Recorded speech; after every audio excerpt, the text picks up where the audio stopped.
Hello and welcome to channel ensure civil services. आज की lecture में हम लोग देखेंगे संपूर्ण भारत का भूगोल, कंप्लीट जियोग्राफी ऑफ इंडिया का अध्ययन आज किया जाएगा। सबसे पहले हम लोग भारत की अवस्थिति और विस्तार, पूरे विश्व में अवस्थित कहाँ है, पूरी पृथ्वी पर भारत की अवस्थिति क्या है और विस्तार क्या है, उसके बारे में अध्ययन करेंगे। उसके बाद हम लोग जो पर्वत, चोटियाँ, शिखर हैं, प्रायद्वीपीय भारत है, इन सब के बारे में भी देखेंगे।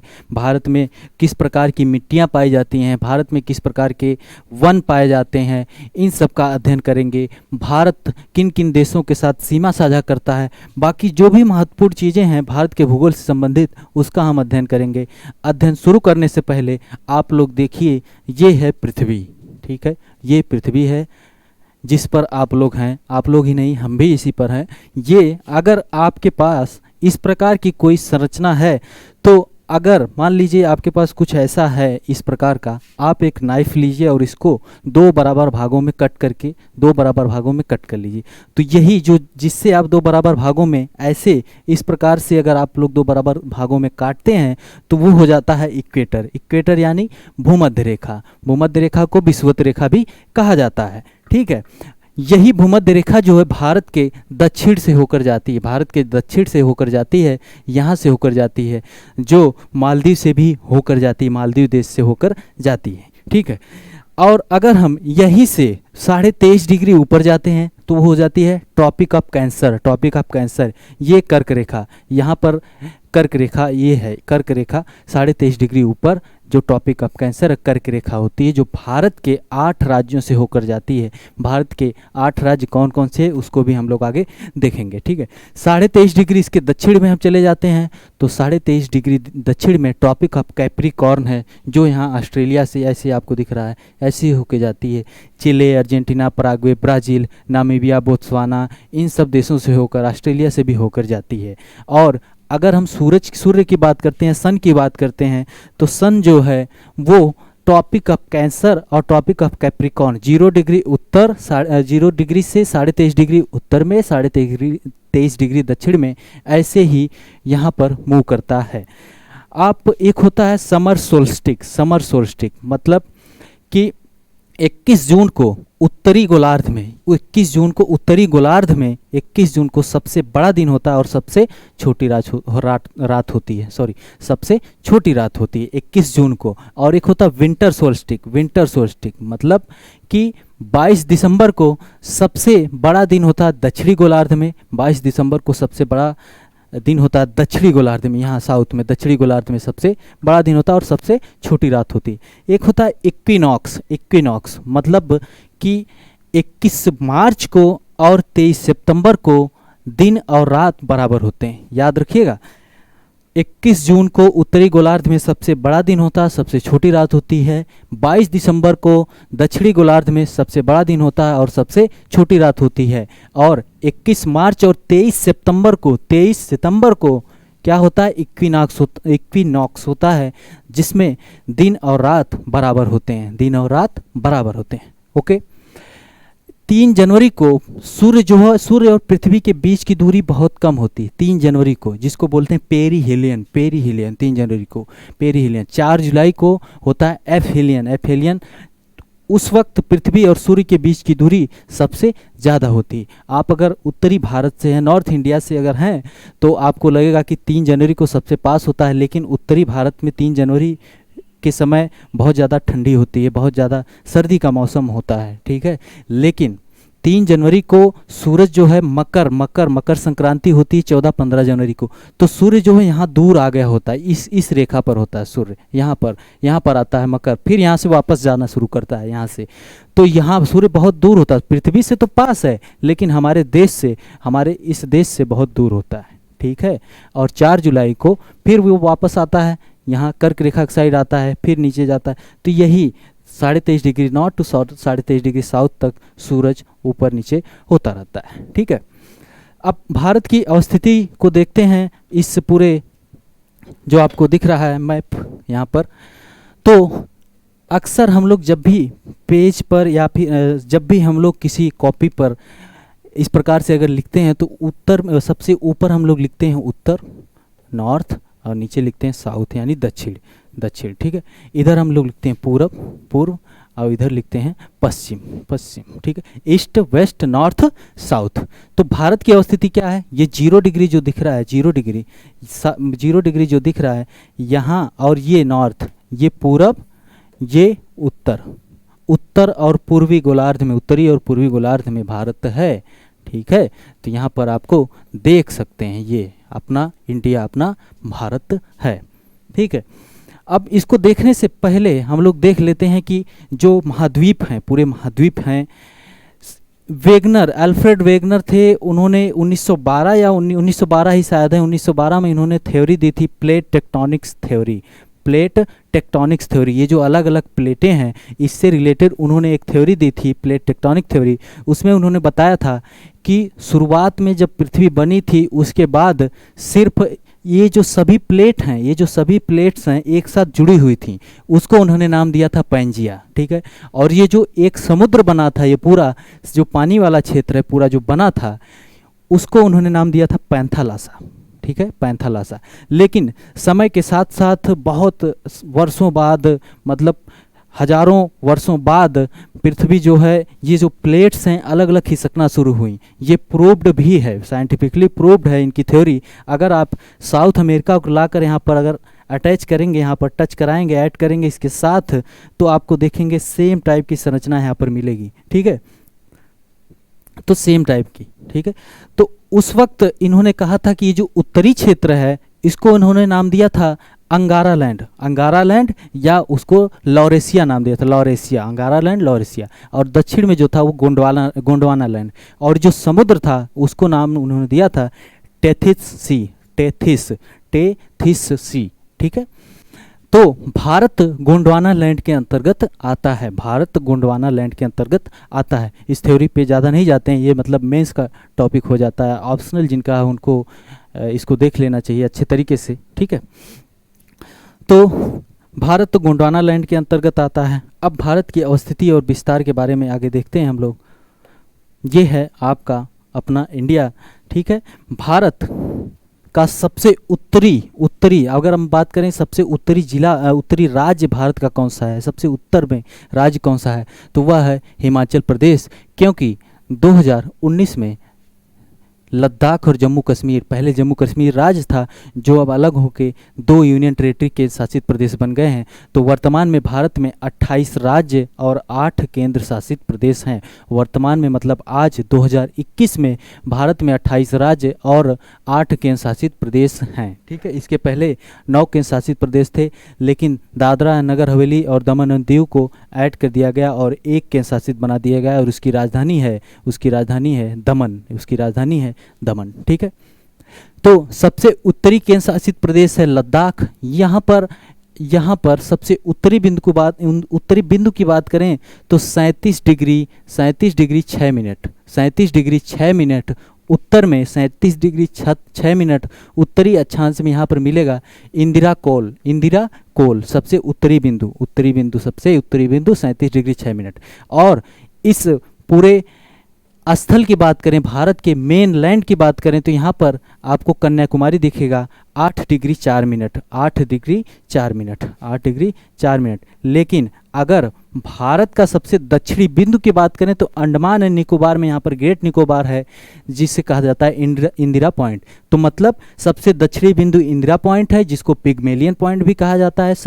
ये अंडमान एंड निकोबार आइलैंड में सबसे दक्षिणी बिंदु है इंदिरा पॉइंट, और सबसे उत्तरी बिंदु है इंदिरा कोल 37 डिग्री 6 मिनट। सबसे पूर्वी बिंदु की बात करते हैं तो यहाँ पर है अरुणाचल प्रदेश में सबसे पूर्वी बिंदु है किबुथु, ठीक है, सबसे पूर्वी बिंदु है। और यहाँ पर आपको गुहार मोती मिलेगा, ठीक है। भारत के बॉर्डर की बात करते हैं कि सबसे ज़्यादा सीमा भारत के किस देश के साथ साझा होती है, सबसे बड़ी सीमा किस देश के साथ साझा होती है। इस प्रकार से अगर आप देखेंगे, अगर आप भूगोल नहीं पढ़े हैं तो आप सीधे मारेंगे चाइना, आप चाइना मारेंगे, लेकिन चाइना गलत होगा। बांग्लादेश के साथ भारत की सबसे ज़्यादा सीमा साझा होती है, दूसरे नंबर पे चाइना के साथ सीमा साझा होती है। अब अगर आपको ये भी नहीं पता है कि भारत की सीमा कितने राज्यों के साथ, कितने देश के साथ सीमा साझा होती है, तो एक साधारण सी ट्रिक है, बच पाने में भलाई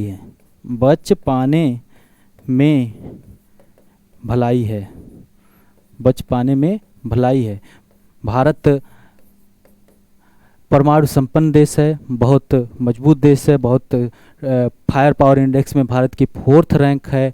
तो इसके अगल बगल वाले जो देश हैं उनको उनको डर हमेशा लगा रहना चाहिए। इसलिए इस ट्रिक को याद रखिएगा, अगल बगल वाले जो देश है वो डरते रहें, क्योंकि बच पाने में ही भलाई है। तो ब से बांग्लादेश, च से चाइना, पा से पाकिस्तान, ने से नेपाल, में से म्यांमार, ठीक है, भलाई, भ से भूटान, और इधर आपको ये 6 हो गए। 7वां है यहाँ पर अफगानिस्तान, 7वां है अफगानिस्तान, जो यहाँ पर अफगानिस्तान के साथ भी सीमा साझा होती है, डुरंड रेखा, डुरंड रेखा। ओके, तो 7 देशों के साथ भारत की सीमा साझा होती है। कौन कौन से अब देश हैं इधर हम लोग इस प्रकार से देखते हैं। सबसे पहले पाकिस्तान, ये पाकिस्तान के साथ भारत के कितने राज्य सीमा साझा करते हैं, तो पाकिस्तान के साथ 3 राज्य सीमा साझा करते हैं, पंजाब, राजस्थान, गुजरात। पंजाब, राजस्थान, गुजरात 3 राज्य और 2 केंद्र शासित प्रदेश जम्मू एंड कश्मीर और लद्दाख के साथ पाकिस्तान की सीमा साझा होती है। ओके, चाइना की बात करते हैं। चाइना के साथ लद्दाख केंद्र शासित प्रदेश, हिमाचल प्रदेश राज्य, उत्तराखंड, फिर इधर आपका सिक्किम दिखेगा, इधर अरुणाचल प्रदेश दिखेगा। तो चाइना के साथ सीमा साझा करने वाले भारत के राज्य कौन कौन से हैं? अरुणाचल प्रदेश, सिक्किम, उत्तराखंड, हिमाचल प्रदेश। 1 2 3 4 राज्य हैं जो चाइना के साथ सीमा साझा करते हैं। लद्दाख केंद्र शासित प्रदेश है, वो भी चाइना के साथ सीमा साझा करता है। ठीक है, अगर भारत के और राज्यों की बात करते हैं कि अभी रुक जाइए, पहले देशों के साथ देख लेते हैं। क्वेश्चन पूछा गया था कि नेपाल के साथ भारत के किसी एग्जाम में पूछा गया था कि नेपाल के साथ भारत के कितने राज्य सीमा साझा करते हैं। तो आप यहाँ देख सकते हैं नेपाल के साथ उत्तराखंड, उत्तर प्रदेश, बिहार, पश्चिम बंगाल, सिक्किम। पश्चिम बंगाल भी है जो नेपाल के साथ सीमा साझा करता है। पश्चिम बंगाल में बहुत कन्फ्यूजन होता है, क्योंकि पश्चिम बंगाल सिर्फ एक देश के साथ सीमा साझा नहीं करता है। यहाँ पर आपको बांग्लादेश दिख रहा है, इधर आपको भूटान दिख रहा है, इधर आपको नेपाल दिख रहा है। तो बांग्लादेश की कितने देशों के साथ सीमा साझा होती है पश्चिम बंगाल की? तो बांग्लादेश, भूटान और नेपाल के साथ सीमा साझा होती है बांग्लादेश की, पश्चिम बंगाल की, सॉरी। सिक्किम की बात करें तो सिक्किम, भारत का जो राज्य है सिक्किम, वह 3 देशों के साथ सीमा साझा करता है, इधर नेपाल, इधर भूटान, इधर चाइना। ठीक है, चाइना। अरुणाचल प्रदेश की बात करें तो इधर म्यांमार और इधर चाइना। नागालैंड, इधर अरुणाचल प्रदेश, इधर नागालैंड, इधर मणिपुर, इधर मिजोरम। ये जो 4 राज्य हैं नॉर्थ टू साउथ, ये भी सेट करने के लिए दिया जा सकता है। सबसे पहले अरुणाचल प्रदेश, फिर नागालैंड, फिर मणिपुर, फिर मिजोरम, ये म्यांमार के साथ सीमा साझा करते हैं। बांग्लादेश के साथ सीमा की बात करते हैं तो बांग्लादेश के साथ सीमा साझा करने वाले भारत के राज्य हैं पश्चिम बंगाल, यहाँ पर आसाम है, मेघालय है, त्रिपुरा है और मिजोरम है। मिजोरम भी है, कन्फ्यूज मत होइएगा।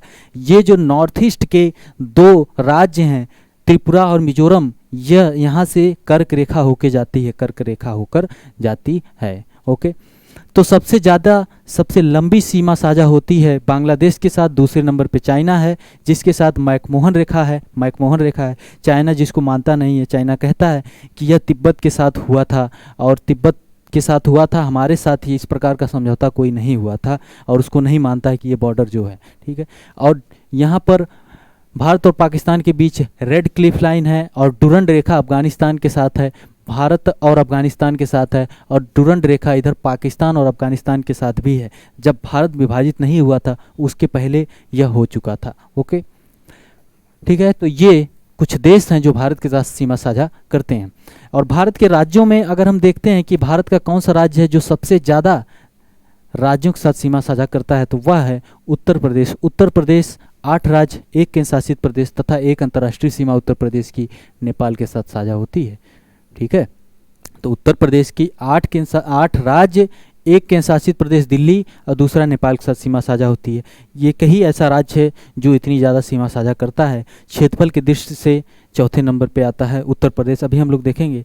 और दूसरे नंबर पे आता है आसाम। आसाम जो कितने राज्यों के साथ सीमा साझा करता है? लगभग 7 राज्य, लगभग क्या 7 राज्यों के साथ। यहाँ पश्चिम बंगाल के साथ भी सीमा साझा होती है, अरुणाचल प्रदेश के साथ भी, नागालैंड के साथ, मणिपुर, मिजोरम, त्रिपुरा। तो 1 2 3 4 5 और 6 एक साथ, मेघालय भी है, 7 राज्यों के साथ आसाम की सीमा साझा होती है। ठीक है, तो इस प्रकार के क्वेश्चन पूछे जा सकते हैं। ओके, कौन कौन से कितने राज्य हैं या और कौन कौन से राज्य हैं नॉर्थ टू साउथ, कौन कौन से राज्य हैं जिनका तट जो है समुद्र से लगा हुआ है, समुद्र के साथ जो तट लगा हुआ है। तो भारत के 9 राज्य हैं जिनका तट समुद्र के साथ लगा हुआ है। गुजरात की सबसे बड़ी सबसे लंबी तटरेखा भी है। सबसे लंबी तटरेखा किस राज्य की है? तो गुजरात की है।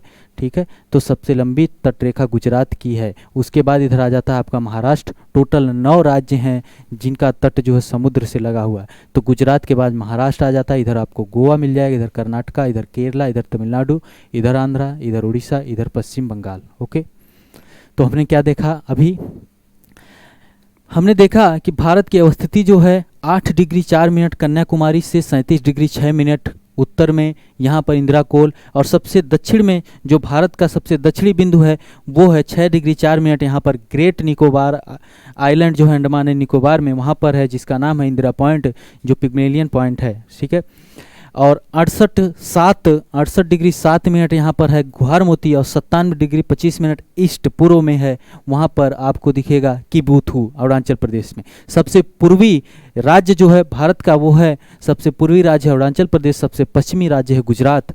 और इन दोनों राज्यों के बीच में समय की अगर बात करें तो सबसे पहले सूर्योदय अरुणाचल प्रदेश में होता है, और समय की बात करते हैं तो यहाँ से वहाँ तक लगभग 8 घंटे, लगभग क्या पूरा 2 घंटे का अंतर हो जाता है, पूरा 2 घंटे का अंतर हो जाता है। कर्क रेखा भारत के 8 राज्यों से होकर जाती है। कौन कौन से राज्य हैं आपको यहाँ देख सकते हैं। सबसे पहले गुजरात से होकर जाती है, गुजरात के बाद राजस्थान, राजस्थान के बाद एमपी, एमपी के बाद छत्तीसगढ़, झारखंड, पश्चिम बंगाल। 1 2 3 4 5 6 इधर हो गए। इधर हमने बताया कि त्रिपुरा मिजोरम, त्रिपुरा और मिजोरम से भी होकर जाती है कर्क रेखा। क्वेश्चन पूछा जा सकता है पश्चिम से पूर्व में सेट करिए या पूर्व से पश्चिम में करिए, या फिर क्वेश्चन कर्क रेखा से पूछा जा सकता है कर्क रेखा निम्नलिखित में से किस देश से होकर नहीं जाती, किस देश से होकर नहीं जाती है। ठीक है, उसी प्रकार से मकर रेखा से भी क्वेश्चन पूछा जा सकता है, जैसा हमने ग्लोब में आपको बताया था मकर रेखा से भी। और अगर आपने कंटिनेंट महाद्वीप से संबंधित लेक्चर जो है वो आपने अगर नहीं देखा है तो आप इंश्योर सिविल सर्विसेज के बाकी जो उसमें वीडियोस पड़े हुए प्लेलिस्ट में जाइए, वहाँ पर आपको आसानी से मिल जाएंगे, उसको देख लीजिए। बहुत ही महत्वपूर्ण लेक्चर इन सब के बारे में बहुत ही अच्छे तरीके से वहाँ पर बताया गया है। ओके, और जो भारत का मानक समय है, इंडियन स्टैंडर्ड टाइम है, जो 5:30 GMT प्राइम मेरिडियन जो यूके के ग्रीनविच से होके जाती है, वह किन किन देशों से होके जाती है, वहाँ से भी क्वेश्चन पूछा जा सकता है। लेकिन वही वहाँ से 5:30 GMT इंडियन स्टैंडर्ड टाइम है जो भारत के 5 राज्यों से होकर जाता है, उसको कहा जाता है कि इलाहाबाद के नैनी से, कहीं कहीं मिलेगा कि उत्तर प्रदेश के जिले मिर्ज़ापुर से होकर भी जाता है। अलग अलग जगह पे अलग अलग दिया हुआ है। तो ये 5:30 GMT इस प्रकार जाता है। तो कितने राज्यों से होकर जाता है? 5 राज्य, यूपी, एमपी, इसको याद कर लीजिए, उमकोआ, उत्तर प्रदेश, मध्य प्रदेश, छत्तीसगढ़, उड़ीसा और आंध्रा से होकर जाता है। एक क्वेश्चन और भी बन सकता है कि टॉपिक ऑफ कैंसर कर्क रेखा और ये मानक समय रेखा कहाँ पर एक दूसरे को कट करते हैं, किस राज्य में कट करते हैं? तो वो छत्तीसगढ़ में एक दूसरे को कट करते हैं। ये भी क्वेश्चन बन सकता है। ओके, चलिए अब आगे देखते हैं। हाँ, भौगोलिक विस्तार के बारे में, भारत के भौगोलिक विस्तार के बारे में आपको बता दिया गया कि यहाँ 8 डिग्री 4 मिनट नॉर्थ और यहाँ पर 37 डिग्री 6 मिनट नॉर्थ उत्तर में, यहाँ पर 68 डिग्री 60 मिनट में यहाँ इंदिरा कोल है, यहाँ कन्याकुमारी है, लेकिन अंडमान निकोबार में है 6 डिग्री 4 मिनट पे है इंदिरा पॉइंट, पिग्मेलियन पॉइंट भी उसको कहा जाता है। यहाँ पर 68 डिग्री 7 मिनट पूरब में और 97 डिग्री 25 मिनट पूरब में यहाँ पर आपको मिलेगा किबुथु है, सबसे पूर्वी बिंदु, सबसे पश्चिमी बिंदु है आपको गुहारमोती। ठीक है, सबसे पूर्वी राज्य है अरुणाचल प्रदेश, सबसे पश्चिमी राज्य है गुजरात, सबसे बड़ी तटरेखा है गुजरात की, और सबसे कम तटरेखा किसकी है? सबसे कम तटरेखा गोवा की ही होगी। क्षेत्रफल की दृष्टि से अगर भारत के राज्यों की बात करें तो राजस्थान सबसे बड़ा है क्षेत्रफल में। सबसे ज़्यादा बड़ा क्षेत्रफल किसका है? राजस्थान का है। किसका है? राजस्थान का है। सबसे बड़ा क्षेत्रफल राजस्थान, उसके बाद मध्य प्रदेश, फिर तीसरा आ जाता है महाराष्ट्र, फिर चौथे नंबर पे उत्तर प्रदेश आ जाता है। और क्षेत्रफल की दृष्टि से सबसे छोटा राज्य कौन सा है? क्षेत्रफल की दृष्टि से सबसे छोटा राज्य आपका हो जाता है गोवा, सबसे छोटा राज्य हो जाता है गोवा। और क्षेत्रफल की दृष्टि से सबसे बड़ा केंद्र शासित प्रदेश कौन सा है? तो वह है लद्दाख। क्षेत्रफल की दृष्टि से सबसे बड़ा केंद्र शासित प्रदेश है लद्दाख। और सबसे छोटा कौन सा केंद्र शासित प्रदेश है क्षेत्रफल की दृष्टि से? ये आप लोग कमेंट करेंगे। ओके, चलिए आगे देखते हैं। हाँ, ये सब चीज़ें आपको हो चुकी हैं। इंदिरा कौल सबसे उत्तर में है, सियाचिन ग्लेशियर। अरुणाचल प्रदेश की बूथू गुहारमोती गुजरात में, ठीक है। इंदिरा पॉइंट। ओके, आगे बढ़ते हैं हम लोग। भारत के साथ कौन कौन से देश सीमा साझा करते हैं? 7 देश सीमा साझा करते हैं। और कौन कौन से, ये सब चीज़ें भी हम लोग देख चुके हैं। नेपाल के साथ कितने राज्य, कौन कौन से राज्य सीमा साझा करते हैं? तो उत्तराखंड, उत्तर प्रदेश, बिहार, पश्चिम बंगाल, सिक्किम। इसको आप लोग बहुत अच्छे तरीके से देखिएगा। या फिर आगे पूछा जा सकता है आपके एग्जाम में कि भूटान के साथ कौन कौन से राज्य भारत की सीमा साझा करते हैं? तो यहाँ पर देखिए, भूटान के साथ पश्चिम बंगाल, सिक्किम हो गया, अरुणाचल प्रदेश हो गया, आसाम, ठीक है। चार राज्य हैं जो भूटान के साथ सीमा साझा करते हैं। इस प्रकार से क्वेश्चन पूछे जा सकते हैं। यहाँ बांग्लादेश के साथ कौन कौन से राज्य भारत की सीमा साझा करते हैं? ये भी क्वेश्चन आपके एग्जाम में आसानी से रखे जा सकते हैं। या फिर पूछा जाएगा कि भारत का सबसे उत्तरी राज्य कौन सा है? उत्तरी राज्य सबसे कौन सा है भारत का? तो आपको दिखेगा हिमाचल प्रदेश, क्योंकि जम्मू कश्मीर को जो पहले राज्य था, सबसे उत्तरी राज्य था, उसको 2 केंद्र शासित प्रदेश यूनियन टेरिटरीज में कट कर दिया गया, 2 यूनियन टेरिटरी बना दी गई। तो अब सबसे उत्तरी राज्य हो गया हिमाचल प्रदेश। लेकिन सबसे उत्तरी अगर केंद्र शासित प्रदेश की बात करें तो वो लद्दाख हो गया है। ओके, तो ये सब चीज़ें हो गई।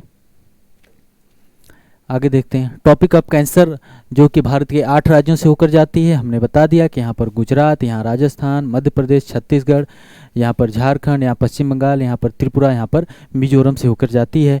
और ये 5.5 GMT जो है भारत के कौन कौन से राज्यों से होकर जाती है? उमकोआ, यूपी, एमपी, छत्तीसगढ़, उड़ीसा, आंध्रा। कहाँ पर एक दूसरे को कट करते हैं? तो यहाँ छत्तीसगढ़ में कट करते हैं। ये भी बात हो गई, ये क्वेश्चन पूछे जा सकते हैं। ओके,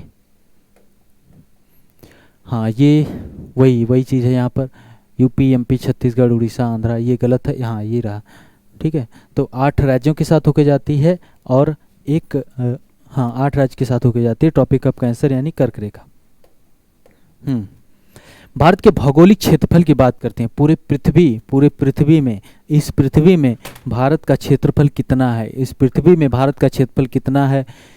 भारत आपको दिखेगा यहाँ पर, भारत है आपको यहाँ पर दिखेगा भारत, जो पूरी पृथ्वी का सिर्फ और सिर्फ 2.43% है। कितना है? 2.43% है। 2.4% और 2.43% है। और क्षेत्रफल कितना है? 32,87,263 स्क्वायर किलोमीटर।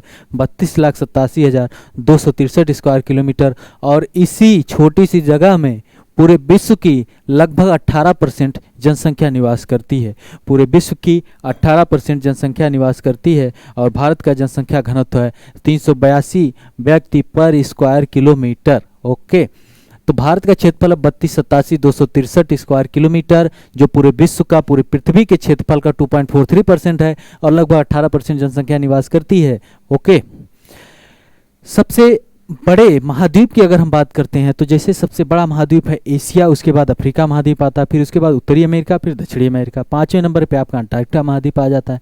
6वें नंबर पे आपका यूरोप महाद्वीप। 7वें नंबर पे आपका ऑस्ट्रेलिया महाद्वीप आ जाता है। उसी प्रकार से देशों की बात करते हैं क्षेत्रफल की दृष्टि से, तो सबसे बड़ा देश है रसिया, दूसरे नंबर पे कनाडा, तीसरे नंबर पे चाइना, चौथे पे अमेरिका, 5वें ब्राज़ील, फिर ऑस्ट्रेलिया, उसके बाद इंडिया आता है 7वें नंबर पे। लेकिन जनसंख्या की दृष्टि से भारत दूसरे नंबर पे है। जनसंख्या की दृष्टि से दूसरे नंबर पे है।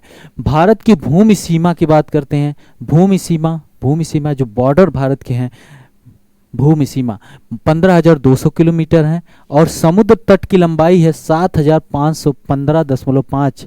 कुछ इस प्रकार से डेटा 15.5, कहीं पर 16, कहीं पर 17, 7,517 भी लिखा है। द्वीपों के समूह के साथ, तो मतलब द्वीप, और जो हम बताएं अभी कि 9 राज्य हैं जिनका तट जो है समुद्र के साथ लगता है, तो द्वीपों के साथ 7,515 है। और भूमि की तटीय सीमा की बात करें तो 6,100 किलोमीटर है। भूमि की तटीय सीमा जो 9 राज्य हैं, सबसे ज़्यादा तट रेखा लगता है किसका?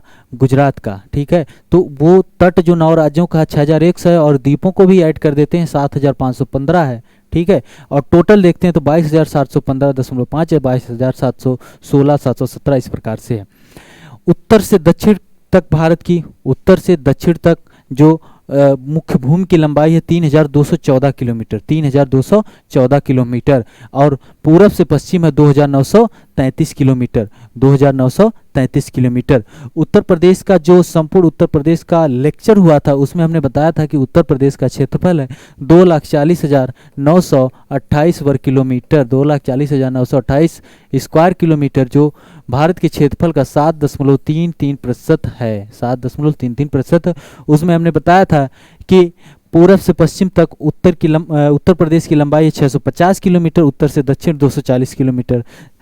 उत्तर प्रदेश भारत के 8 राज्य केंद्र शासित प्रदेश के साथ सीमा साझा करता है। उसी प्रकार से पूरे भारत की बात करते हैं तो पूरे भारत का क्षेत्रफल 32,87,263 स्क्वायर किलोमीटर, जो पूरी पृथ्वी का 2.43% है। और भारत के साथ 7 राज्यों के बॉर्डर टच होते हैं, जिसको हमने बताया कि बच पाने में ही भलाई है। बांग्लादेश के साथ सबसे ज़्यादा सीमा भारत की साझा होती है।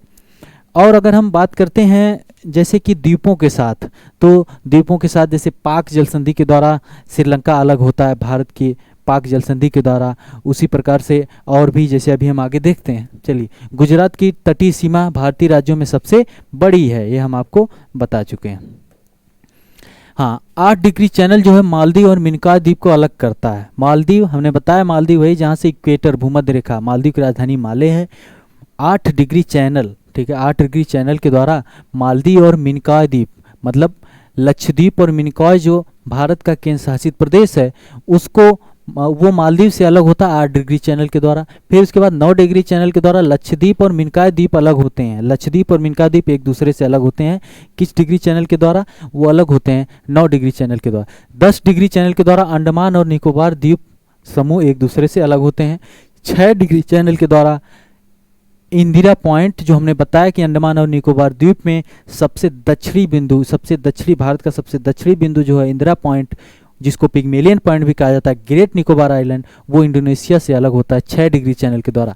तो आसानी से याद करिए, 6 डिग्री चैनल के द्वारा सबसे दक्षिणी बिंदु जो है इंदिरा पॉइंट भारत का, जो ग्रेट निकोबार आइलैंड पे है, जिसको पिग्मेलियन पॉइंट भी कहा जाता है, वो अलग होता है इंडोनेशिया से। उसके बाद आ जाइए 6 के बाद 8 का मतलब मालदीव और मिनिकॉय से अलग होगा, लक्षद्वीप और मिनिकॉय में। फिर मिनिकॉय और लक्षद्वीप एक दूसरे से अलग होते हैं, लक्षद्वीप और मिनिकॉय 9, फिर 10, 6, 8, 9, 10, इस प्रकार से याद कर लीजिए, आसानी से याद हो जाएगा। यह एकमात्र ऐसा देश है जिसके नाम पर किसी महासागर का नाम पड़ा है। भारत ही एकमात्र ऐसा देश है, हिंद महासागर है ना, भारत ही एकमात्र ऐसा देश है जिसके नाम पर किसी महासागर का नाम पड़ा है। भारत के पूरब में बंगाल की खाड़ी है, भारत के पश्चिम में है अरब सागर है, भारत के दक्षिण में हिंद महासागर हो जाता है, एकमात्र ऐसा देश है। भारत का प्रादेशिक समुद्र आधार रेखा बेस लाइन से 12 समुद्री मील की दूरी तक फैला हुआ। भूमि के भाग और आधार रेखा के बीच की समुद्री जल को आंतरिक जल कहा जाता है। मतलब एक काल्पनिक रेखा खींच ली जाती है, क्योंकि तट जो है कटे फटे तट कहीं इस प्रकार से ऐसे ऐसे होते हैं, तो एक काल्पनिक रेखा खींच ली जाती है, उसको बेस लाइन मान लिया जाता है। तो यहाँ से आगे जाते हैं तो कॉन्टिग्यूअस जोन होता है। प्रादेशिक समुद्र आधार रेखा से इस रेखा से 12 नॉटिकल माइल्स होते हैं, ठीक है, 12 नॉटिकल माइल्स होते हैं। और कॉन्टिग्यूअस जोन अविच्छिन्न मंडल या संलग्न क्षेत्र जो होते हैं, वो बेस लाइन से सटे हुए क्षेत्र की 24 नॉटिकल मील, यानी बेस लाइन से 24 नॉटिकल माइल्स होते हैं, ठीक है, ये होता है, ठीक है। और इस क्षेत्र में भारत को अप्रवासी कानून, पर्यावरणीय स्वच्छता, सीमा शुल्क की वसूली के वित्तीय अधिकार तथा राजकोषीय अधिकार प्राप्त हैं। किसमें? अविच्छिन्न मंडल है संलग्न क्षेत्र कॉन्टिग्यूअस जोन में, जो बेस लाइन से 24 नॉटिकल माइल्स होता है, आधार रेखा से 24 नॉटिकल माइल्स होता है, ठीक है। उसके बाद विशिष्ट आर्थिक क्षेत्र होता है, विशिष्ट आर्थिक क्षेत्र EEZ। तो ये संलग्न क्षेत्र से 200 समुद्री मील आगे तक फैला हुआ है। इस क्षेत्र में भारत के पास वैज्ञानिक अनुसंधान करने, नए द्वीपों का निर्माण और इस क्षेत्र में पाए जाने वाले प्राकृतिक संसाधनों के दोहन का विशेष अधिकार प्राप्त है। किसे?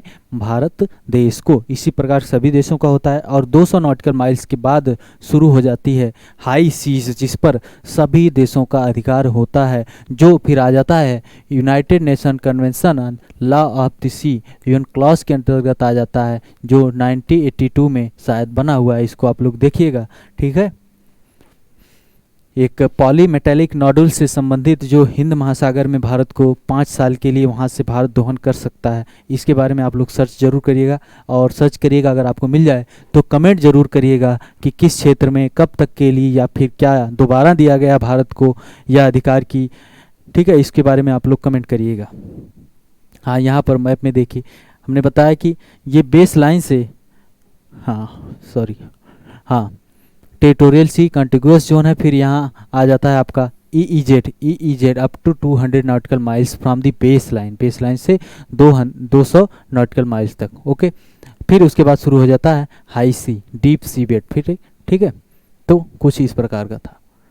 आगे बढ़ते हैं, ये अभी हम लोग आगे इसके बारे में देखेंगे, फिर भी एक थोड़ा सा एक नज़र देख लेते हैं। जो श्रेणियां हैं, सीरीज़ हैं ये, जैसे यहाँ पर आपको दिखेगा काराकोरम, फिर लद्दाख, फिर जास्कर। काराकोरम, लद्दाख, जास्कर, इनका निर्माण हिमालय से बहुत पहले हो चुका था। उसके बाद इधर आ जाती है ग्रेट हिमालय, काराकोरम, लद्दाख, जास्कर, ग्रेट हिमालय।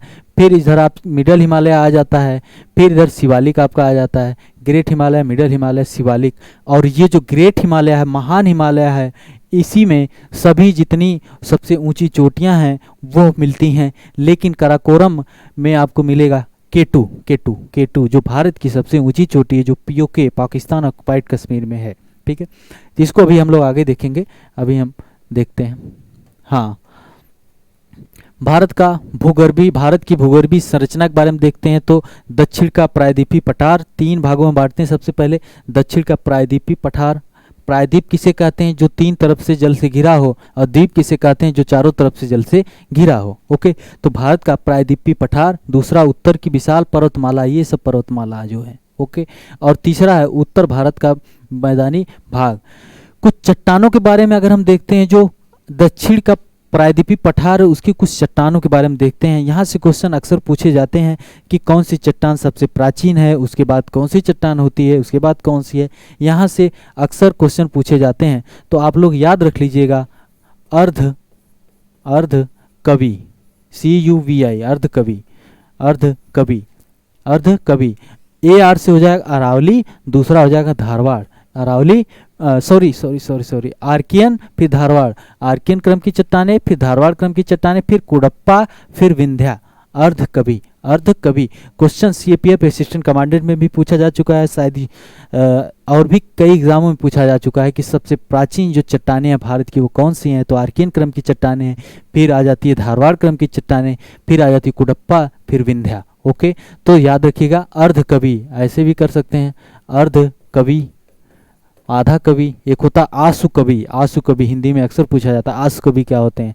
तो आसु कवि होते हैं जो तुरंत कविता कहते हैं। ठीक है, तो अर्धकवि मतलब आर्कियन क्रम की चट्टानें, धारवाड़ क्रम की चट्टानें, और कुडप्पा, फिर विंध्या।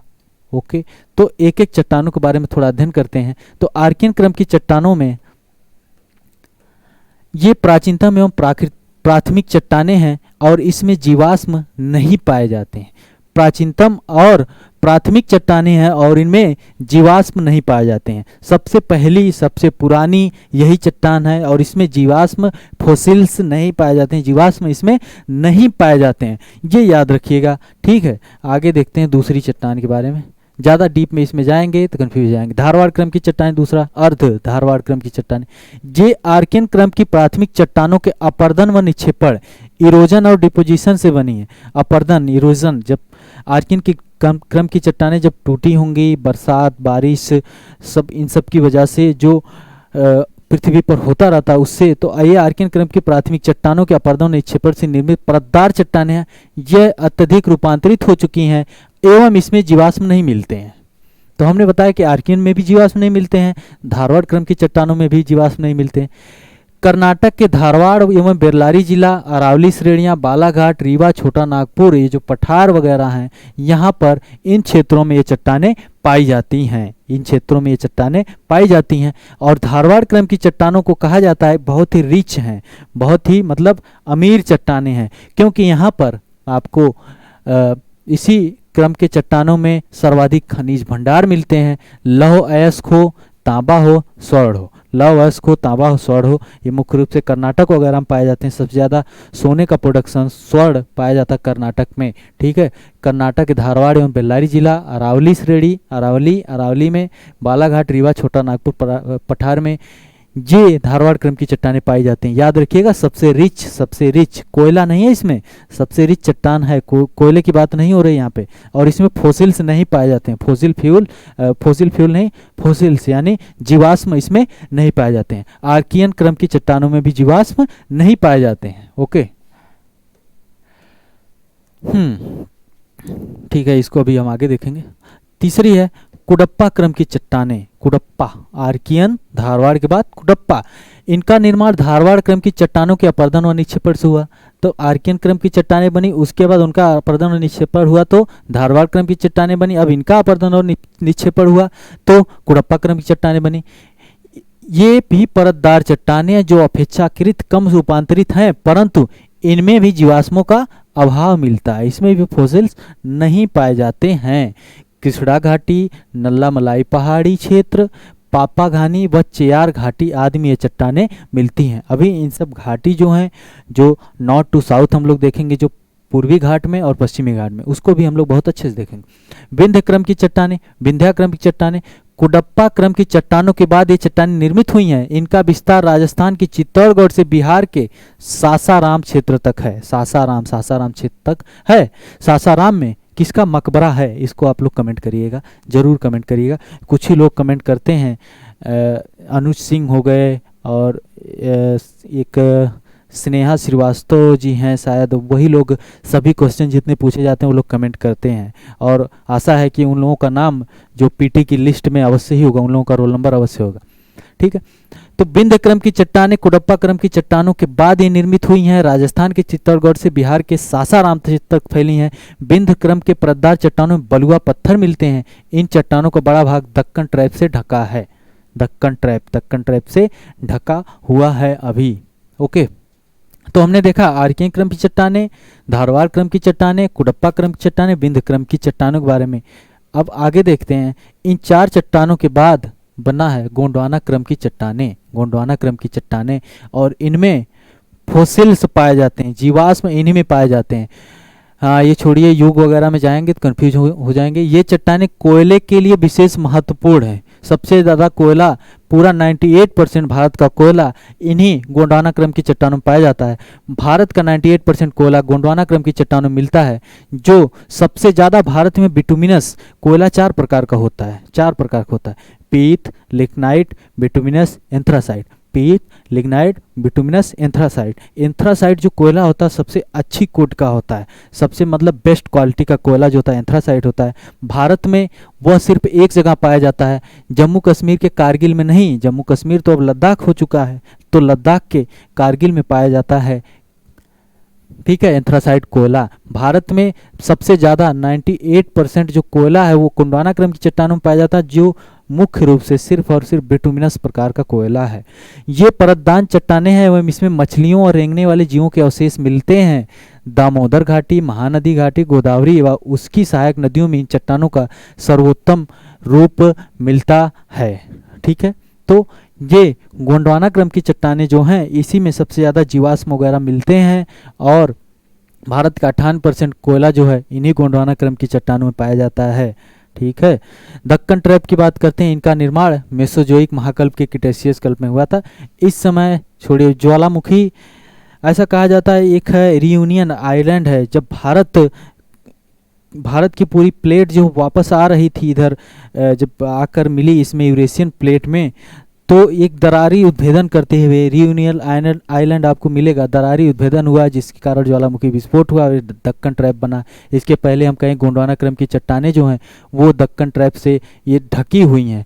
ठीक है, तो ये हैं लावा वगैरह, बैसाल्टिक लावा का जमाव मिलता है, या प्रदेश दक्कन ट्रैप कहलाता है। राजमहल ट्रैप का निर्माण इससे भी पहले जुरैसिक कल्प में हो चुका था।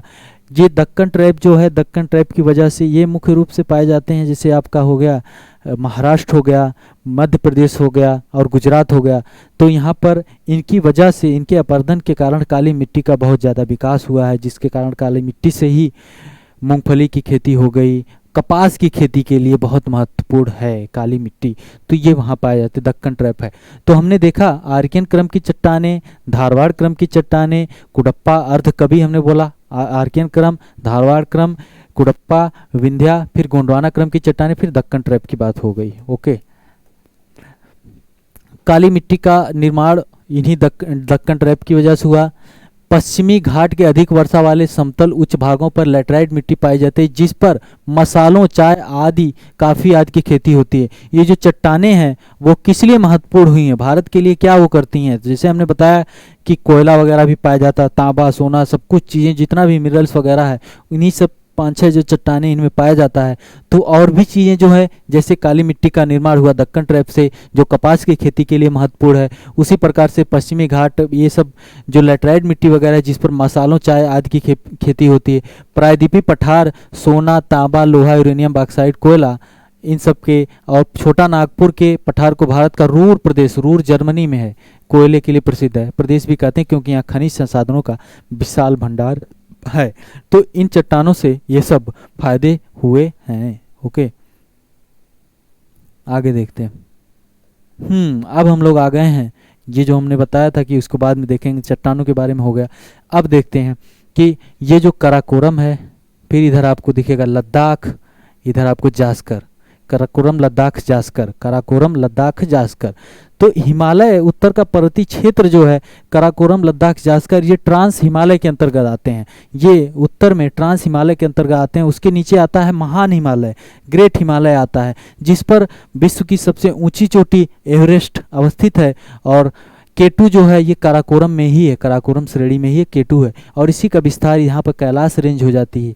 काराकोरम का ही विस्तार कहा जाता है, कैलाश रेंज है, जहाँ पर है मानसरोवर झील, जिससे बहुत ही महत्वपूर्ण नदियाँ निकलती हैं, जैसे सिंधु नदी हो गई, ब्रह्मपुत्रा नदी हो गई, वहीं से निकलती हैं। ओके, तो सबसे ऊपर है कराकोरम, ये सेट करने के लिए आता है कराकोरम, लद्दाख, जास्कर, कराकोरम, लद्दाख, जास्कर। फिर ग्रेट हिमालय, महान हिमालय शुरू होता है, कराकोरम, लद्दाख, जास्कर, ग्रेट हिमालय, उसके बाद मिडल हिमालय, उसके बाद आता है मतलब ग्रेट हिमालय, महान हिमालय के बाद मध्य हिमालय, उसके नीचे शिवालिक आ जाता है। और दूसरे तरीके से देखें तो कराकोरम, लद्दाख, जास्कर, ग्रेट हिमालय, पीर पंजाल, शिवालिक, कराकोरम, लद्दाख, जास्कर, ग्रेट हिमालय, पीर पंजाल, शिवालिक, इस प्रकार से याद रख लीजिए। ठीक है, ट्रांस हिमालय क्षेत्र के अंतर्गत यह महान हिमालय का उत्तरी भाग है। इसके अंतर्गत काराकोरम, लद्दाख, जास्कर आदि पर्वत श्रेणियां आती हैं, जिनका निर्माण हिमालय से भी पहले हो चुका था। ठीक है, ये मुख्यतः पश्चिम हिमालयी क्षेत्र में मिलते हैं। केटू या गाडविन आस्टीन जो भारत की सबसे ऊंची चोटी है, केटू या गाडविन आस्टीन कहाँ पर है, ये है काराकोरम में ही है। सर्वोच्च चोटी जो भारत की सबसे ऊंची चोटी है, काराकोरम श्रेणी को उच्च एशिया के रीढ़ की हड्डी कहते हैं, स्पाइन। ठीक है, रीढ़ है, जो भारतीय भूभाग पीओके में अवस्थित है। ठीक है, पीओके में अवस्थित है। ओके, हमने देखा क्या, जो उत्तर का पर्वतीय क्षेत्र है उसमें किस प्रकार की श्रेणियां हैं, काराकोरम ट्रांस हिमालय के अंतर्गत, लद्दाख, जास्कर ये ट्रांस हिमालय में आते हैं, और भी श्रेणियां कैलाश रेंज हमने बताया जो तिब्बत में है। ठीक है, काराकोरम, लद्दाख, जास्कर, ग्रेट हिमालय जिसको महान हिमालय, काराकोरम, लद्दाख, जास्कर, ग्रेट हिमालय, पीर पंजाल, शिवालिक। महान हिमालय के नीचे आ जाएगा मध्य हिमालय, उसके बाद आ जाएगा शिवालिक। ठीक है, आगे देखते हैं अच्छे तरीके से। तो ट्रांस हिमालय क्षेत्र हो गया, काराकोरम, लद्दाख, जास्कर, उसमें आते हैं। सबसे ऊंची चोटी है केटू या गाडविन आस्टीन। ओके, आगे है हिमाद्री अर्थात सर्वोच्च या बृहत हिमालय, जिसे हम कह रहे हैं ग्रेट हिमालय। ग्रेट हिमालय शुरू होता है यहाँ से, और ये नेपाल होते हुए इस प्रकार से चला जाता है भारत के नॉर्थ ईस्टर्न स्टेट के साइड, और यहाँ से मुड़ जाता है, यहाँ से मुड़ता अराकानयोमा, और ये दक्षिण में चला आता है। और उसी का विस्तार बताया जाता है कि ये ग्रेट हिमालय का ही विस्तार है, जो अंडमान और निकोबार आइलैंड में उभार हो गया है। इसका अंडमान और निकोबार आइलैंड इसी का भाग है, ऐसा भी कहीं कहीं मिलता है। ठीक है, तो हिमाद्री अर्थात सर्वोच्च या बृहत हिमालय, यह हिमालय की सबसे ऊंची श्रेणी है। इसकी औसत ऊंचाई 6000 मीटर, जबकि चौड़ाई 120 से 190 किलोमीटर तक है। विश्व के प्रायः सभी महत्वपूर्ण शिखर इसी श्रेणी में है। तो आप लोगों के लिए क्वेश्चन बनता है कि विश्व की सबसे लंबी श्रेणी कौन सी है, इस प्रकार की, जैसे ग्रेट हिमालय, महान हिमालय है, सबसे लंबी श्रेणी कौन सी है, दूसरे नंबर पे कौन सी है, तीसरे नंबर पे कौन सी है, ये आप लोग कमेंट जरूर करिएगा। तो ग्रेट हिमालय, हिमाद्री अर्थात सर्वोच्च या बृहत हिमालय या ग्रेट हिमालय, यहाँ पर ही विश्व की सबसे प्रायः सभी जो महत्वपूर्ण चोटियाँ हैं वह इसी में अवस्थित हैं। तो सबसे पहले एवरेस्ट आता है नंबर 1 पर, 8,848 मीटर ऊंचा है एवरेस्ट। फिर उसके बाद कंचनजंगा, नंगा पर्वत, नंदा देवी, कामेत, नामचा बारवा, ये सब आदि इसके कुछ महत्वपूर्ण शिखर हैं। विश्व की सबसे ऊंची माउंट एवरेस्ट नेपाल इसी पर्वत श्रेणी में है। बृहत हिमालय, लघु हिमालय, ठीक है, ये ठीक है। अब हम यहाँ देखते हैं कि क्वेश्चन बनते क्या है। क्वेश्चन बनते हैं कि जैसे हमने बताया कि Karakoram, Ladakh, Zanskar, Great Himalaya, Pir Panjal, Shivalik, Karakoram, Ladakh, Zanskar, Great Himalaya, Pir Panjal, Shivalik, north to south set करने के लिए। या फिर दूसरा क्वेश्चन बनता है कि जो विश्व की सबसे चोटियाँ जो हिमालय की चोटियाँ जो हैं वो पश्चिम से पूरब की तरफ सेट करिए, या पूरब से पश्चिम या पश्चिम से पूरब की तरफ सेट करने के लिए कहते हैं। या फिर पूछा जाता है एवरेस्ट जो किन दो पर्वतों के, किन दो चोटियों के बीच में एवरेस्ट अवस्थित है, तो हम उसको देखते हैं। सबसे यहाँ पर दिखेगा आपको नामचा बारवा, नामचा बारवा, नामचा बारवा सबसे पूरब में। उसके बाद आ जाता है कंचनजंगा जो आपके सिक्किम में है। फिर ये आपको आ जाता है नेपाल में मकालू, फिर एवरेस्ट और मंसालू। मकालू पूरब में है, फिर एवरेस्ट, फिर मंसालू, मकालू, एवरेस्ट, मंसालू, मकालू, मकालू, एवरेस्ट, मंसालू, याद रखिएगा। फिर अन्नपूर्णा, धौलागिरी, नंदा देवी, कामेत और नंगा पर्वत, नंगा पर्वत, याद रखिएगा, एकदम याद रखिएगा, क्वेश्चन यहीं से पूछे जाएंगे। ओके, नामचा बारवा, नामचा बारवा, कंचनजंगा, मकालू, एवरेस्ट, मंसालू, नामचा बारवा, कंचनजंगा, मकालू, एवरेस्ट, मंसालू, अन्नपूर्णा, धौलागिरी, नंदा देवी, कामेत और नंगा पर्वत, ये चोटियां हैं जो पूरब से पश्चिम की तरफ, पूरब से पश्चिम की तरफ, यहाँ से यहाँ महान हिमालय में है, यहाँ से यहाँ तक, ठीक है। और बाकी नॉर्थ ईस्टर्न स्टेट में जो थोड़ी बहुत चोटियाँ, मिकीर पहाड़ी, ये सब जो है उसको भी हम लोग अभी देखेंगे, ठीक है। अभी बैटरी सही है, चलिए हम लोग चलते रहते हैं आगे। तो हमने क्या देखा कि जो ग्रेट हिमालय, महान हिमालय में जो चोटियाँ हैं पूरब से पश्चिम, नामचा बारवा, कंचनजंगा, मकालू, एवरेस्ट, मंसालू, अन्नपूर्णा, धौलागिरी, नंदा देवी, कामेत, नंगा पर्वत। नोट कर लीजिए, हमारे पास कोई ट्रिक नहीं है इसके लिए, इसके बारे में कोई ट्रिक है नहीं, वैसे बन जाती, अगर बनाना चाहते तो बन जाती। आप लोग जरूर बना लीजिएगा, आप लोग जरूर बना लीजिएगा इसको। ओके, अब आगे बढ़ते हैं। हाँ, अब ये देखिए हम आ गए हैं नॉर्थ ईस्टर्न स्टेट में। यहाँ पर से क्वेश्चन पूछा जाता है कि नॉर्थ टू साउथ सेट करिए, वेस्ट टू ईस्ट सेट करिए। तो सबसे पहले आती है डपला, दफला, मीरी, अबोर, मिसमी, डापला, मीरी, अबोर, मिसमी, डापला, मीरी, अबोर, मिसमी। पश्चिम से पूरब की तरफ जा रहे हैं, पश्चिम से पूरब की तरफ जा रहे हैं, Dafla, Miri, Abor, Mishmi, DM M, DM M कर लीजिए, डापला, मीरी, अबोर, मिसमी। पूछा जाता है, पूछा जाता है, पूछा जाता है, याद रखिएगा, डापला, मीरी, अबोर, मिसमी, ये कहाँ पे हैं सब चारों? चारों ये हैं अरुणाचल प्रदेश में, डापला, मीरी, अबोर, मिसमी अरुणाचल प्रदेश में, waste to east. Okay, Mikir पहाड़ी भी पूछा जाता है, मिकीर पहाड़ी कहाँ पर है? तो मिकीर पहाड़ी आसाम में है, मिकीर पहाड़ी आसाम में है। हमने बताया आसाम 7 राज्यों के साथ सीमा साझा करता है, आसाम 7 राज्यों के साथ सीमा साझा करता है। ओके, यहाँ पर आपको दिख रहा है पटकाई बम, नागा हिल्स नागालैंड में है, मणिपुर हिल्स मणिपुर में है, लुसाई हिल्स ये पे आपको मिलेगी मिजोरम में, मिजो हिल्स भी मिजोरम में है। तो यहाँ पर आप पटकाई बम जो है अरुणाचल प्रदेश और म्यांमार की सीमा बनाती है। पटकाई बम, पटकाई बम, पटकाई बम, याद रखिएगा, अरुणाचल प्रदेश और म्यांमार की सीमा बनाती है। म्यांमार के साथ भारत के 4 राज्य सीमा साझा करते हैं। कौन कौन से राज्य हैं? उत्तर में आपको दिखेगा अरुणाचल प्रदेश, फिर नागालैंड, फिर मणिपुर, फिर मिजोरम।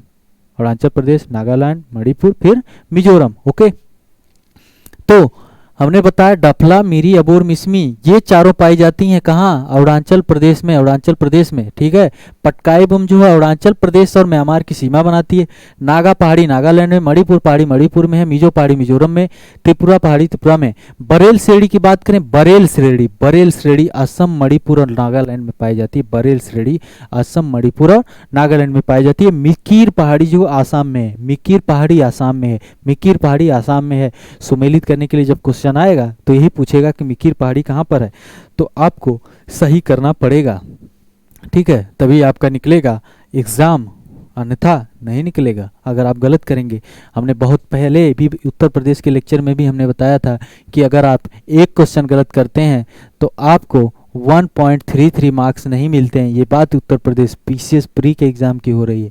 1.33 नहीं मिलते हैं और आप गलत करते हैं तो आपको -0.44 हो जाता है और टोटल आपका हो जाता है 1.33 प्लस 0.44 मतलब 1.77 आपको आपके हाथ से चला गया और आप पीटी से बाहर हो जाते हैं। पीटी से बाहर होने के बाद 1 साल बाद आपका एग्ज़ाम होता है और अगर आप पीटी क्वालिफाई कर जाते हैं तो आपका स्टेटस आपके खुद आपकी नज़रों में बढ़ जाता है, आपके परिवार में बढ़ जाता है और आपका जो कॉन्फिडेंस लेवल होता है। लोग कहते हैं कि मेंस की तैयारी पहले करो, मेंस की ज़रूर करना चाहिए, लेकिन पीटी क्वालिफाई करेंगे तभी तो मेंस लिखेंगे। मेंस की भी करना जरूरी है, साथ में करनी चाहिए। ऐसा नहीं कि सिर्फ पीटी की तैयारी करते रहो, मेंस के बारे में भी जानकारी होनी चाहिए, किस प्रकार से लिखना है, क्या करना है। तो जब आप पीटी निकालते हैं तो मेंस की तैयारी आप 2 महीने में, ऐसा नहीं कि आप जीरो हैं तो मेंस की तैयारी पीटी की बात करें, जीरो नहीं रहेंगे, आपको पता होना चाहिए, बहुत सी चीज़ें पता होनी चाहिए। 2 महीने में आप अच्छे तरीके से मेंस की भी तैयारी कर सकते हैं, जीरो से नहीं ले जा सकते हैं, आपको चीज़ें पता होंगी तब कर सकते हैं, ठीक है, आसानी से आपका निकल सकता है। ओके, तो ये है, इसलिए मिकीर पहाड़ी आसाम में है, बरेल श्रेणी असम मणिपुर नागालैंड में, पटकाई व अरुणाचल प्रदेश और म्यांमार की सीमा बनाती है, डफला मिरी अबोर मिसमी। और इसके पहले जो श्रेणियाँ बताए हैं ग्रेट हिमालय की, उसको भी आप लोग याद कर लीजिएगा बहुत अच्छे तरीके से। ओके, हिमाचल श्रेणी अर्थात लघु या मध्य हिमालय, जो हम बता रहे हैं कि ग्रेट हिमालय के बाद लघु या मध्य हिमालय है, इसकी औसत चौड़ाई, ठीक है, पीर पंजाल, धौलाधर, मसूरी, नाग टिब्बा एवं महाभारत श्रेणियाँ इसी पर्वत श्रेणी का है। बृहत और लघु हिमालय के मध्य, बृहत और लघु हिमालय के मध्य कश्मीर घाटी, लाहौल स्पीति, कुल्लू व कांगड़ा घाटियाँ मिलती हैं। यहाँ अल्पाइन चारागाह भी मिलते हैं जिन्हें कश्मीर घाटी में मर्ग, अल्पाइन चारागाह वहाँ पर कुछ घासें आ जाती हैं जिनको मर्ग या कहा जाता है, गुलमर्ग या सोनमर्ग, तथा उत्तराखंड में बग्याल ग्रासलैंड हो जाते हैं, ठीक है, तो बग्याल उनको या प्यार कहा जाता है, याद रखिएगा। हिमाचल श्रेणी या अर्थात लघु या मध्य हिमालय, ग्रेट हिमालय के बाद मिडल हिमालय, मध्य हिमालय, लघु हिमालय कहते हैं, ठीक है। लघु हिमालय अपने स्वास्थ्यवर्धक पर्यटक स्थलों के लिए प्रसिद्ध है। स्वास्थ्यवर्धक पर्यटक स्थल क्यों कहा जा रहा है? क्योंकि जहाँ पर प्रदूषण कम होगा तो वहाँ पर स्वास्थ्यवर्धक तो चीज़ें होंगी ही। उदाहरण के लिए शिमला हो गया, कुल्लू, मनाली, मसूरी, दार्जिलिंग आदि को लिया जा सकता है, ठीक है। आगे बढ़ते हैं। शिवालिक के बाद शिवालिक या निम्न या बा हिमालय कहते हैं, वही हम जो बता रहे काराकोरम, लद्दाख, जास्कर, ग्रेट हिमालय, पीर पंजाल उसमें था मध्य मिडल में, और शिवालिक आ गया ये निम्न या बा हिमालय आखिरी वाला। तो शिवालिक और लघु हिमालय के मध्य कई घाटियां हैं, जैसे काठमांडू घाटी, पश्चिम में इन्हें दून या द्वार कहते हैं, दून देहरादून, द्वार हरिद्वार। खेती की अच्छी संभावना होने के कारण इन घाटियों में लोगों का अच्छा बसाव है। शिवालिक के निचले भाग को तराई कहते हैं, ठीक है। तो ये है निम्न हिमालय या बा हिमालय। तो ये उत्तर के पूरे पर्वतीय चीज़ों के बारे में बात हो चुकी। अब बात करते हैं पश्चिमी घाट, वेस्टर्न घाट। वेस्टर्न घाट उत्तर यूपीएससी ने आईएएस में क्वेश्चन पूछा गया कि स्टेटमेंट वाइज थे कि जो वेस्टर्न घाट है, पश्चिमी घाट है, कितने राज्यों से होकर जाता है, कितने राज्यों से होकर जाता है, ये आप लोग कमेंट करेंगे, ठीक है। ये क्वेश्चन पूछा जा चुका है स्टेटमेंट में। वेस्टर्न घाट, पश्चिमी घाट। पश्चिमी घाट ताप्ती के मुहाने, नर्मदा और ताप्ती नदियां हैं, तो ताप्ती के मुहाने से लेकर कन्याकुमारी तक 16 किलोमीटर की लंबाई में विस्तृत है। इसकी औसत ऊंचाई 1200 मीटर है। यह वास्तविक पर्वत श्रेणी नहीं है बल्कि प्रायद्वीपीय पठार का ही एक भ्रंश कगार है। यह उस भ्रंश का घोतक जो अफ्रीका में भारत से अलग होते समय उत्पन्न हुआ था। पश्चिमी घाट के उत्तर में गुजरात के सौराष्ट्र प्रदेश में गिर की पहाड़ियां स्थित हैं जो एशियन लायन के लिए प्रसिद्ध है। एशियन लायन, ठीक है। तो वर्ल्ड लायन डे हमने कई बार पूछा था, वर्ल्ड लायन डे कब सेलिब्रेट किया जाता है, एक बार और पूछ दे रहे हैं। और इसकी थीम क्या थी, इसकी थीम क्या है, इसको देख लीजिएगा। 2021 में इसकी थीम क्या है, इसको भी देख लीजिएगा आप लोग। पश्चिमी घाट को सह्याद्री भी कहा जाता है, पश्चिमी घाट को सह्याद्री भी कहा जाता है। Western ghat biodiversity rich, biodiversity hot spot है, बायोडाइवर्सिटी हॉट स्पॉट है पश्चिमी घाट, जो 6 राज्यों में होकर 6 राज्यों में फैला हुआ है पश्चिमी घाट। ओके, पश्चिमी घाट के प्रमुख पहाड़ियों का क्रम उत्तर से दक्षिण में नीलगिरी पहाड़ी, अनामलाई पहाड़ी, इलायची कार्डमम पहाड़ी पश्चिमी घाट की ये कुछ पहाड़ियाँ हैं। ओके, तो वेस्टर्न घाट में बहुत ज़्यादा बायोडाइवर्सिटी है। ये एक बायोडाइवर्सिटी मतलब जैव विविधता बहुत ज़्यादा पाई जाती है, मतलब यहाँ पर बहुत ज़्यादा जीव जंतु पाए जाते हैं। ट्रॉपिकल एवरग्रीन सदाबहार वन पाए जाते हैं। ठीक है, तो अब वेस्टर्न घाट हो गया। आगे हम लोग देखेंगे जब वनों से रिलेटेड हम लोग उसमें देखा जाएगा इसको और अच्छे तरीके से। ईस्टर्न घाट की बात करें, पश्चिमी घाट की बात करें, वैसे वेस्टर्न घाट की बात करें तो वेस्टर्न घाट जो पश्चिमी घाट है वो कंटिन्यूअस है, कुछ एकदम कंटिन्यूअस तरीके से हैं, लगातार एकदम चल रहे हैं। लेकिन पश्चिमी पूर्वी घाट जो है यह नदियों की बहुत सी नदियां हो गई, जैसे कृष्णा, कावेरी, गोदावरी, इन सब नदियों के द्वारा इसको काट दिया गया है। पूर्वी घाट श्रृंखलाबद्ध रूप में नहीं मिलता, क्योंकि महानदी गोदावरी, कृष्णा, कावेरी आदि नदियों ने इसे जगह जगह पर काट दिया है। पूर्वी घाट की सबसे ऊंची चोटी उड़ीसा की अरमाकोंडा विशाखापत्तनम चोटी है। पूर्वी घाट को सबसे उत्तरी भाग में पहाड़ी उत्तरी सरकार, अभी हम इसको देखते हैं, कुडप्पा पहाड़ी, दक्षिण में तमिलनाडु पहाड़ी के नाम से जाना जाता है। नल्लामल्ला, एमिल्ला, वेलिकोंडा, पालकोंडा, कुडप्पा पहाड़ियाँ, सेवरा, जवादी। ठीक है, यहाँ देखते हैं पूर्वी घाट के प्रमुख पहाड़ियों का क्रम उत्तर से दक्षिण। ये क्वेश्चन यहाँ बन सकता है। सबसे जो पहाड़ियाँ उत्तर से दक्षिण में आंध्र प्रदेश में है, नल्लामलाई पहाड़ी, वेलिकोंडा पहाड़ी, पालकोंडा पहाड़ी, यहाँ पर आपको दिख रहा है नगारी पहाड़ी। ठीक है, तो नल्लामलाई, वेलिकोंडा, पालकोंडा, नगारी, नल्लामलाई, वेलिकोंडा, पालकोंडा, नगारी, ये सब पहाड़ियाँ जो हैं पूर्वी घाट की उत्तर से दक्षिण में हैं। और तमिलनाडु में है 4 पहाड़ियाँ, जवादी, सेवराय, पंचमलाई और सिरुमलाई। जवादी, सेवराय, पंचमलाई और सिरुमलाई। ओके, तो ये पहाड़ियाँ जो हैं पूर्वी घाट की उत्तर से दक्षिण है। हमने पश्चिमी घाट की बात की, पूर्वी घाट की बात की। ये सब चीज़ें जो हम नदियाँ पढ़ेंगे थोड़ा और डिटेल में देखेंगे। तो यहाँ नल्लामलाई पहाड़ी, वेलिकोंडा पहाड़ी, पालकोंडा पहाड़ी, नगारी पहाड़ी, ये आंध्र प्रदेश में है, पूर्वी घाट की पहाड़ियाँ हैं। जवादी, सेवरा, पंचमलाई पहाड़ी, सुरुमलाई पहाड़ी जो है पश्चिमी घाट की पहाड़ी, पूर्वी घाट की पहाड़ियाँ जो तमिलनाडु में स्थित हैं। ओके,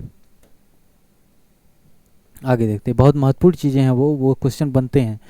गुजरात से गोवा तक का तटीय मैदान कोंकण तट कहलाता है। गुजरात से गोवा तक का तटीय मैदान जो है उसको कहा जाता है कोंकण तट।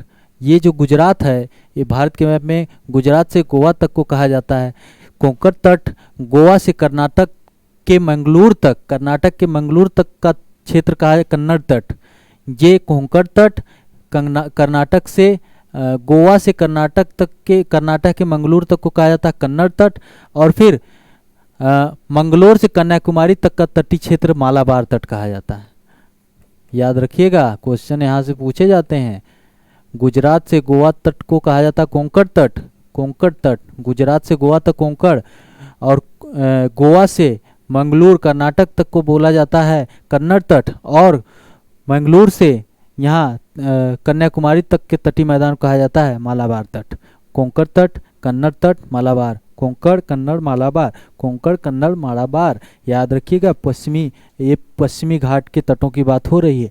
तो कोंकण तट, कन्नड़ तट, मालाबार तट, क्वेश्चन यहाँ से कई बार पूछे गए हैं। गुजरात से गोवा तक कोंकण तट, गोवा से मंगलूर कर्नाटका, मंगलूर एक जगह है कर्नाटक में, वहाँ तक उसको बोला जाता है कन्नड़ तट। फिर उसके नीचे जो आता है मंगलूर से कन्याकुमारी तक मालाबार तट कहा जाता है। ठीक है, ये तो हो गए पश्चिमी घाट के। पूर्वी तटीय मैदान पश्चिमी तटीय मैदानों की तुलना में अधिक चौड़ा है। महानदी गोदावरी, कृष्णा, कावेरी आदि नदियों के डेल्टाई भागों में इसकी चौड़ाई और भी बढ़ जाती है। दक्षिणी भाग में इसकी अधिकतम चौड़ाई मिलती है। उड़ीसा और आंध्र प्रदेश के तटवर्ती मैदान को उत्कल तट, कलिंग तट या उत्तरी सरकार तट कहा जाता है। उड़ीसा और आंध्रा के तटीय मैदान को कहते हैं उत्कल तट, कलिंग तट, उत्तरी सरकार तट। उत्कल, कलिंग, उत्तरी सरकार तीनों कहा जाता है। उत्कल, कलिंग और उत्तरी सरकार, नॉर्दर्न सरकार तट कहा जाता है। जबकि कृष्णा गोदावरी डेल्टा से कन्याकुमारी तक विस्तृत आंध्र प्रदेश से तमिलनाडु के तटीय मैदानों को कोरोमंडल तट के नाम से जाना जाता है। ठीक है, तो ये पूर्वी घाट के तट हैं। कौन से हैं? उत्कल, कलिंग, उत्तरी सरकार कहा जाता है उड़ीसा और आंध्रा में, और वहाँ से जब नीचे आते हैं तो गोदावरी डेल्टा से कृष्णा गोदावरी डेल्टा से कन्याकुमारी तक जो विस्तृत है उसको तमिलनाडु के तटीय मैदानों को कोरोमंडल तट के नाम से जाना जाता है। तो ये कुछ तटों से संबंधित बहुत महत्वपूर्ण तथ्य थे। ठीक है, आगे बात करते हैं। प्रायद्वीपीय भारत के कुछ दर्रे हैं जो पास हैं, दर्रे हैं जिसको पूछा जा सकता है कि उत्तर से दक्षिण में कौन कौन से दर्रे हैं, नॉर्थ टू साउथ कौन कौन से दर्रे हैं। दर्रे का मतलब कि पास हैं, पास एक दूसरे पहाड़ियों के बीच में इस प्रकार का कोई पास हो जहाँ से रास्ता निकल सके, पास होता है। ठीक है, तो थाल घाट महाराष्ट्र में है, थाल घाट, भोर घाट, पाल घाट और सेनकोट्टा। थाल घाट, भोर घाट, पाल घाट, सेनकोट्टा। ये क्वेश्चन पूछा जा सकता है कि जो प्रायद्वीपीय भारत के ये पास हैं, ये दर्रे हैं, उन नॉर्थ टू साउथ सेट करिए। तो थाल घाट, भोर घाट, पाल घाट, सेनकोट्टा गैप, सेनकोट्टा। ठीक है, तो ये चार हैं। थाल घाट महाराष्ट्र में, भोर घाट महाराष्ट्र में। थाल घाट जो है मुंबई को नासिक से जोड़ता है और भोर घाट मुंबई को पुणे से, भोर घाट मुंबई को पुणे से। और पाल घाट केरल में है, पलक्कड़, कोयम्बटूर, नीलगिरी और अन्नामलाई पहाड़ियों के मध्य है। सेनकोट्टा गैप केरल में तिरुवनंतपुरम और मदुरई के बीच में है, तिरुवनंतपुरम और मदुरई के बीच में है। ठीक है, पश्चिमी घाट और पूर्वी घाट दोनों मिलते हैं कहाँ? दोनों मिलते हैं नीलगिरी पर्वत पे। और पश्चिमी घाट दक्षिणी भारत की सबसे ऊंची चोटी है, उसका नाम क्या है? इसको आप लोग कमेंट करिएगा, इसको आप लोग कमेंट करिएगा। और दूसरी सबसे ऊंची चोटी है दोदा बेट्टा, वो आपको बता दे रहे हैं। और सबसे ऊंची चोटी दक्षिणी भारत की सबसे ऊंची चोटी है कौन सी, उसको आप लोग कमेंट करिएगा, जहाँ पर पूर्वी और पश्चिमी घाट आकर मिलते हैं नीलगिरी पर्वत पर। हाँ, अब कुछ द्वीप हैं भारत के जो महत्वपूर्ण हैं। अंडमान और निकोबार द्वीप समूह के बारे में देख लेते हैं। जो मैप भारत का होता तो इसमें देखते हैं अंडमान निकोबार द्वीप समूह जो कहाँ पर है, बंगाल की खाड़ी में है अवस्थित। बंगाल की खाड़ी में स्थित अंडमान निकोबार द्वीप समूह म्यांमार स्थित अराकान योमा का ही दक्षिणी विस्तार है। लैंडफॉल द्वीप अंडमान निकोबार द्वीप समूह का सबसे उत्तरी द्वीप है। नारकोंडम द्वीप में 2 सुसुप्त ज्वालामुखी एवं बैरन द्वीप में 1 सक्रिय ज्वालामुखी है। नारकोंडम द्वीप में सुसुप्त ज्वालामुखी है। बैरन आइलैंड पर एकमात्र एक्टिव ज्वालामुखी भारत की, एकमात्र एक्टिव सक्रिय ज्वालामुखी है भारत की। उत्तरी अंडमान एक पर्वतीय क्षेत्र है जिसकी सर्वोच्च चोटी सैडल पीक है। ओके, अंडमान निकोबार द्वीप की राजधानी है पोर्ट ब्लेयर। अगर हम लक्षद्वीप की बात करें तो उसकी राजधानी कावरत्ती थी। अंडमान और निकोबार दोनों जो आइलैंड है एक दूसरे से अलग होते हैं कितने डिग्री चैनल के द्वारा? तो 10 डिग्री चैनल के द्वारा निकोबार द्वीप समूह कार निकोबार से अलग होता है। ठीक है, अंडमान और निकोबार अलग होते हैं एक दूसरे से 10 डिग्री चैनल के द्वारा। 6 डिग्री चैनल ग्रेट निकोबार को सुमात्रा यानी इंडोनेशिया से अलग होता है। 6 डिग्री चैनल ये हम बता चुके, शुरुआत में बताए थे। ठीक है, तो अंडमान निकोबार द्वीप समूह जो है इसमें कुछ 4 महत्वपूर्ण चोटियां हैं। 4 महत्वपूर्ण चोटियां यहाँ से क्वेश्चन पूछे जा सकते हैं। एनसीईआरटी में सेम टू सेम इस प्रकार से रखा गया है। इस द्वीप समूह की मुख्य पर्वत चोटियां हैं सैडल, डियावोलो, कोयोब और थुइलर। सैडल, डियावोलो, कोयोब और थुइलर। तो सैडल चोटी जो है उत्तरी अंडमान लगभग 738 मीटर है। उत्तरी अंडमान नॉर्थ अंडमान में है। फिर माउंट डियावोलो मध्य अंडमान में है और माउंट कोयोब है दक्षिणी अंडमान, उत्तरी मध्य दक्षिणी में। तो सैडल, डियावोलो, कोयोब है। और थुइलर जो है ग्रेट निकोबार में है। ठीक है, लेकिन अगर ऊंचाई की बात की जाए कि अंडमान और निकोबार द्वीप समूह में 4 सबसे ऊंची चोटियां नंबर 1 पे कौन सी है, नंबर 2 पे कौन सी है, नंबर 3 पे कौन सी है, नंबर 4 पे कौन सी है, इस प्रकार से सेट करने की अगर बात की जाए, अगर नॉर्थ टू साउथ कहा जाएगा तो सैडल, डियावोलो, कोयोब, थुइलर।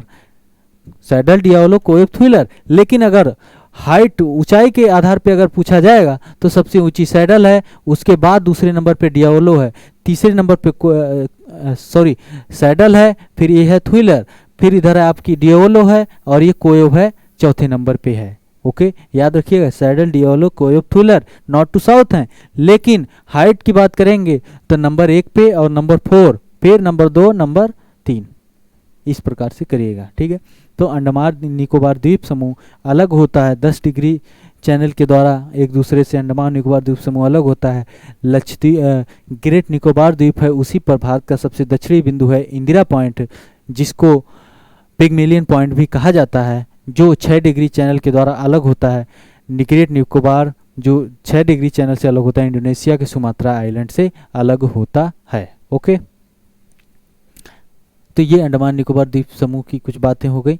और आगे देखते हैं, आगे है, हाँ यहाँ मैप है, मैप में आप लोग देख सकते हैं यहाँ पर अंडमान और निकोबार द्वीप समूह, नॉर्थ अंडमान, मिडल अंडमान, यहाँ पोर्ट ब्लेयर, यहाँ राजधानी है, ये लिटिल अंडमान, कार निकोबार, ये ग्रेट निकोबार यहीं पर है, 6 डिग्री 4 मिनट पर है। क्या इंदिरा पॉइंट है, जिसको क्या कहा जाता है, पिगमेलियन पॉइंट भी कहा जाता है। 6 डिग्री चैनल के द्वारा ये अलग होता है सुमात्रा आइलैंड से। इधर आप देखेंगे तो ये अंडमान निकोबार द्वीप समूह है। 2017 या 2018 में यहाँ पर 3 द्वीप थे, रॉस द्वीप, नील द्वीप, हैवलॉक। इनका नामकरण किया गया, नया नाम इनका रखा गया। तो रॉस आइलैंड का नाम रखा गया कि सुभाष द्वीप, और इसका नील का रखा गया शहीद द्वीप, और इसका रखा गया स्वराज द्वीप। आप अगर 1857 की क्रांति में पढ़ते हैं तो नील, रॉस, हैवलॉक इन लोगों का नाम आता है। ये लोग शहीद हुए थे ये लोग। भारत के जो लोग शहीद हुए थे उनके नाम पे नहीं रखे, अपने नाम पे रखे थे ये लोग, तो उसका नामकरण किया गया। तो इसको याद रखने के लिए आप लोग रख सकते हैं कि रानी है। ये 3 द्वीप जो थे, रॉस द्वीप, नील द्वीप, हैवलॉक द्वीप, कौन है रानी? सुसस्व बड़ा सा रखिए, सुभाष द्वीप, शहीद द्वीप, स्वराज द्वीप। रानी है, रानी नी से नील, है से हैवलॉक, रानी है सुभाष द्वीप, शहीद द्वीप, स्वराज द्वीप। तो ये याद रख लीजिएगा। ओके, अब आगे देखते हैं लक्षद्वीप समूह पूरा प्रवाल निर्मित है। प्रवाल क्या होते हैं, कोरल क्या होते हैं? कोरल निर्मित है। कोरल क्या होते हैं? कोरल एनिमल होता है। कोरल एक एनिमल होता है जहाँ पर ये एनिमल और जूजेंथले एक माइक्रोस्कोपिक एल्गी यानी प्लांट होता है। इनके बीच में सिम्बायोटिक रिलेशनशिप मतलब कि एक दूसरे की सहभोजता के साथ जीवित रहते हैं। तो कोरल है, कोरल ये पर वहीं पर बढ़ते हैं, मरते हैं, चले जाते हैं, तो वहाँ पर ये अपना लाइमस्टोन कैल्शियम कार्बोनेट छोड़ देते हैं, और धीरे धीरे बहुत समय लगता है इनको पूरा बढ़ने में, धीरे धीरे एक पूरा बन जाते हैं द्वीपों की तरह।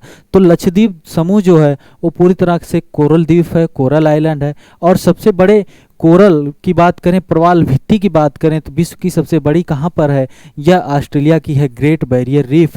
तो भारत का जो लक्षद्वीप समूह है यह प्रवाल निर्मित है। हमने आपको बताया कि मिनकॉय द्वीप 8 चैनल के द्वारा मालदीव से अलग होता है, और मिनकॉय द्वीप 9 चैनल के द्वारा एक दूसरे से अलग होते हैं। कावरत्ती इसकी राजधानी है। और एक क्वेश्चन किसी एग्जाम में पूछा गया था कि लक्षद्वीप की आधिकारिक भाषा क्या है? तो मलयालम। लक्षद्वीप की आधिकारिक भाषा क्या है? मलयालम है लक्षद्वीप की आधिकारिक भाषा। ठीक है।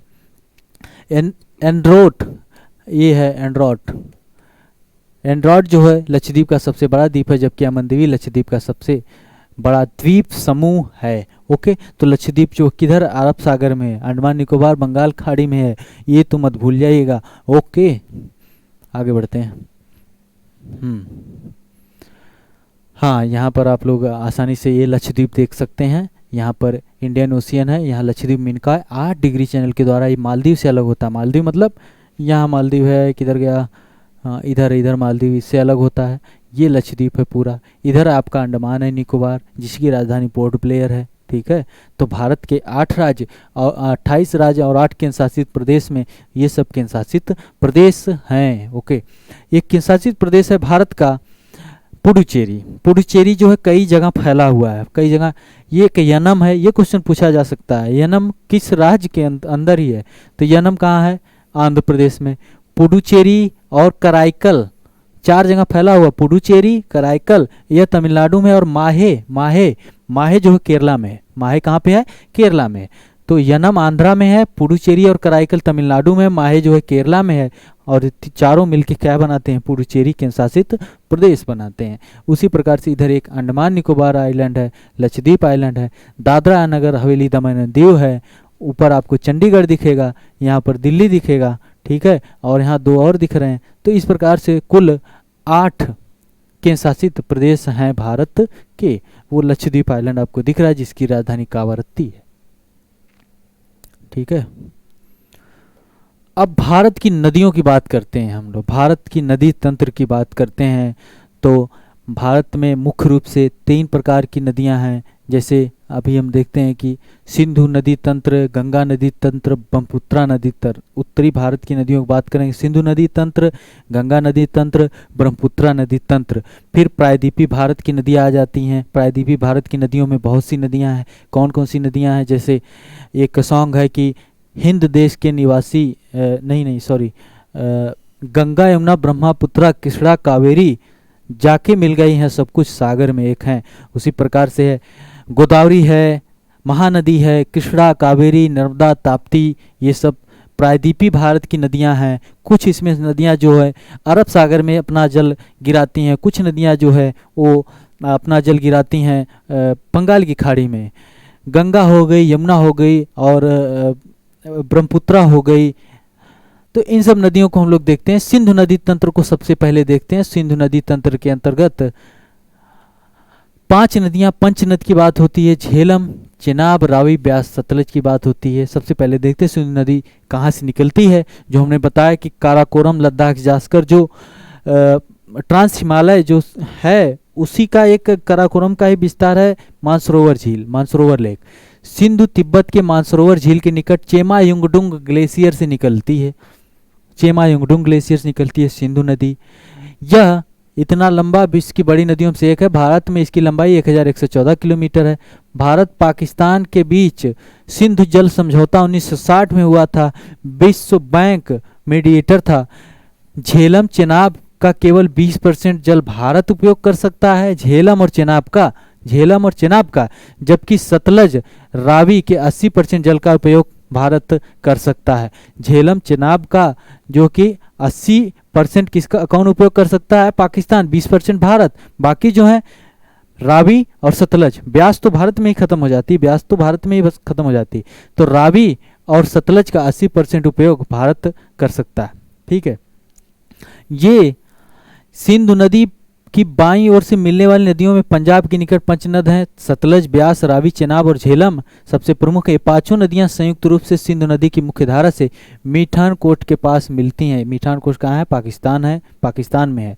तो सिंधु नदी कहाँ से निकलती है? मानसरोवर झील के निकट चेमायुंगडुंग ग्लेशियर से निकलती है, जिसमें भारत की 5 नदियां कहते हैं, झेलम, चेनाब, रावी, ब्यास, सतलज, जो पाकिस्तान के मीठानकोट में जाके मिल जाती हैं। और सिंधु नदी समझौता 1960 में हुआ था भारत और पाकिस्तान के बीच में। तो झेलम और चेनाब, जिसमें झेलम और चेनाब नदियों का 80% जो है पाकिस्तान पानी यूज करेगा, 20% भारत यूज करेगा, और बाकी जो नदियां हैं रावी और सतलज का 80% भारत यूज करेगा, 20% पाकिस्तान यूज करेगा। ठीक है। तो ये पाकिस्तान के मीठानकोट के पास मिल जाती हैं। जास्कर, सिगार व गिलगिट बाईं ओर से आने वाली इसमें नदियां मिलती हैं। बाईं ओर से सिंधु नदी में जास्कर, सिगार और गिलगिट ये पाकिस्तान में मिलती हैं। श्योक, काबुल, कुर्रम, गोमल आदि प्रमुख जो दाईं ओर से मिलती हैं सिंधु नदी में। ओके, मीठानकोट में ये जाके एक दूसरे से मिल जाती हैं। आगे हम थोड़ा डिटेल इसका डिस्कशन करते हैं। ये देखिए यहाँ पर आपको दिख रहा है, ये सिंधु नदी यहाँ से निकली, ये सिंधु नदी। ओके, ये झेलम हो गई, ये आपकी चेनाब हो गई, ये भी पाकिस्तान में गई है, और इधर आपकी रावी है। ब्यास यहीं से निकली भारत से, ये भारत में ही खत्म है, किसमें? सतलज में आके मिलती है भारत में। ये देखिए आप, इंडस नदी, सिंधु नदी और ये झेलम नदी, सिंधु और सतलुज नदी भारत के बाहर से आती हैं, भारत में एंट्री करती हैं। बाकी जो हैं ये 4 नदियां भारत से ही निकलती हैं, जिसमें से एक है ब्यास जो सतलुज में जाके हरिके के पास सतलुज में मिल जाती है, और यहाँ मीठानकोट में जाके सब एक साथ मिल जाती हैं सिंधु नदी में, जिसे पंचनद 5 नदियाँ कहते हैं, यहाँ पे मिल जाते हैं। यहाँ पर भी आप लोग देख सकते हैं, यहाँ पर सिंधु नदी यहाँ से, सतलुज नदी यहीं से ही निकलती हैं दोनों, देख रहे हैं।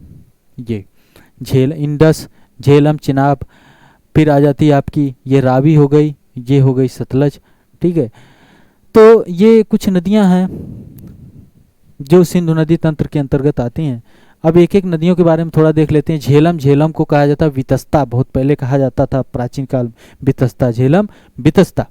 सिंधु की सहायक नदी जो कश्मीर घाटी के दक्षिण पूर्वी भाग में पीर पंजाल पर्वत की पदस्थली में स्थित वेरीनाग झरने से निकलती है। ओके, वुलर झील में मिल जाती है। श्रीनगर इसी के तट पर स्थित है। झेलम और रावी पाकिस्तान में झांग के निकट चिनाब नदी से मिल जाती हैं। इसकी सहायक नदी किशन गंगा है। किशन गंगा इसकी सहायक नदी है झेलम की। झेलम को वितस्ता कहा जाता है। तो कौन सी झेलम की बात हो रही, ये झेलम की बात हो रही है। ओके, अगली नदी है चेनाब। चेनाब को कहा जाता है अस्किनी, अस्किनी चेनाब, हिमाचल प्रदेश में चंद्रभागा कहलाती है ये। ओके, अगली है रावी। रावी को परुषड़ी व इरावती भी कहा जाता है। रावी को परुषड़ी और व इरावती भी। यह नदी पंजाब की 5 नदियों में से सबसे छोटी नदी है रावी। इसका उद्गम स्थल हिमाचल प्रदेश से ही होता है, कुल्लू पहाड़ियों से। ब्यास कुंड से ब्यास नदी भी निकलती है। यह इसी के निकट ब्यास कुंड से ब्यास नदी भी निकलती है। रावी जहाँ से निकलती है वहीं पर ब्यास कुंड से ब्यास नदी भी निकलती है। ठीक है, तो फिर आगे है ब्यास। ब्यास को बिपाशा कहा जाता था। हरिके नामक स्थान पर सिंधु से मिल जाती है। हरिके नामक स्थान पर, सॉरी, सतलज में जाके मिल जाती है ब्यास हरिके नामक स्थान पर। सतलज की सहायक नदी है। ठीक है, सतलज की सहायक नदी है। सतलज जो सतुद्री है या मानसरोवर झील की, हमने बताया कि इंडस जो सिंधु नदी है और ये सतलज नदी है, दो ही ऐसी नदियां हैं जो मानसरोवर झील के पास से आती हैं। बाकी जो भारत से निकलती हैं उनमें से एक है ब्यास। ब्यास जो भारत में ही निकलती है, भारत में ही खत्म हो जाती है। भारत में ब्यास निकलती है और सतलज में जाके मिल जाती है। तो यह राक्षस ताल भी कहा जाता है। राकस ताल या राक्षस ताल से निकलती है, शिव किला दर्रे के पास भारत में प्रवेश करती है।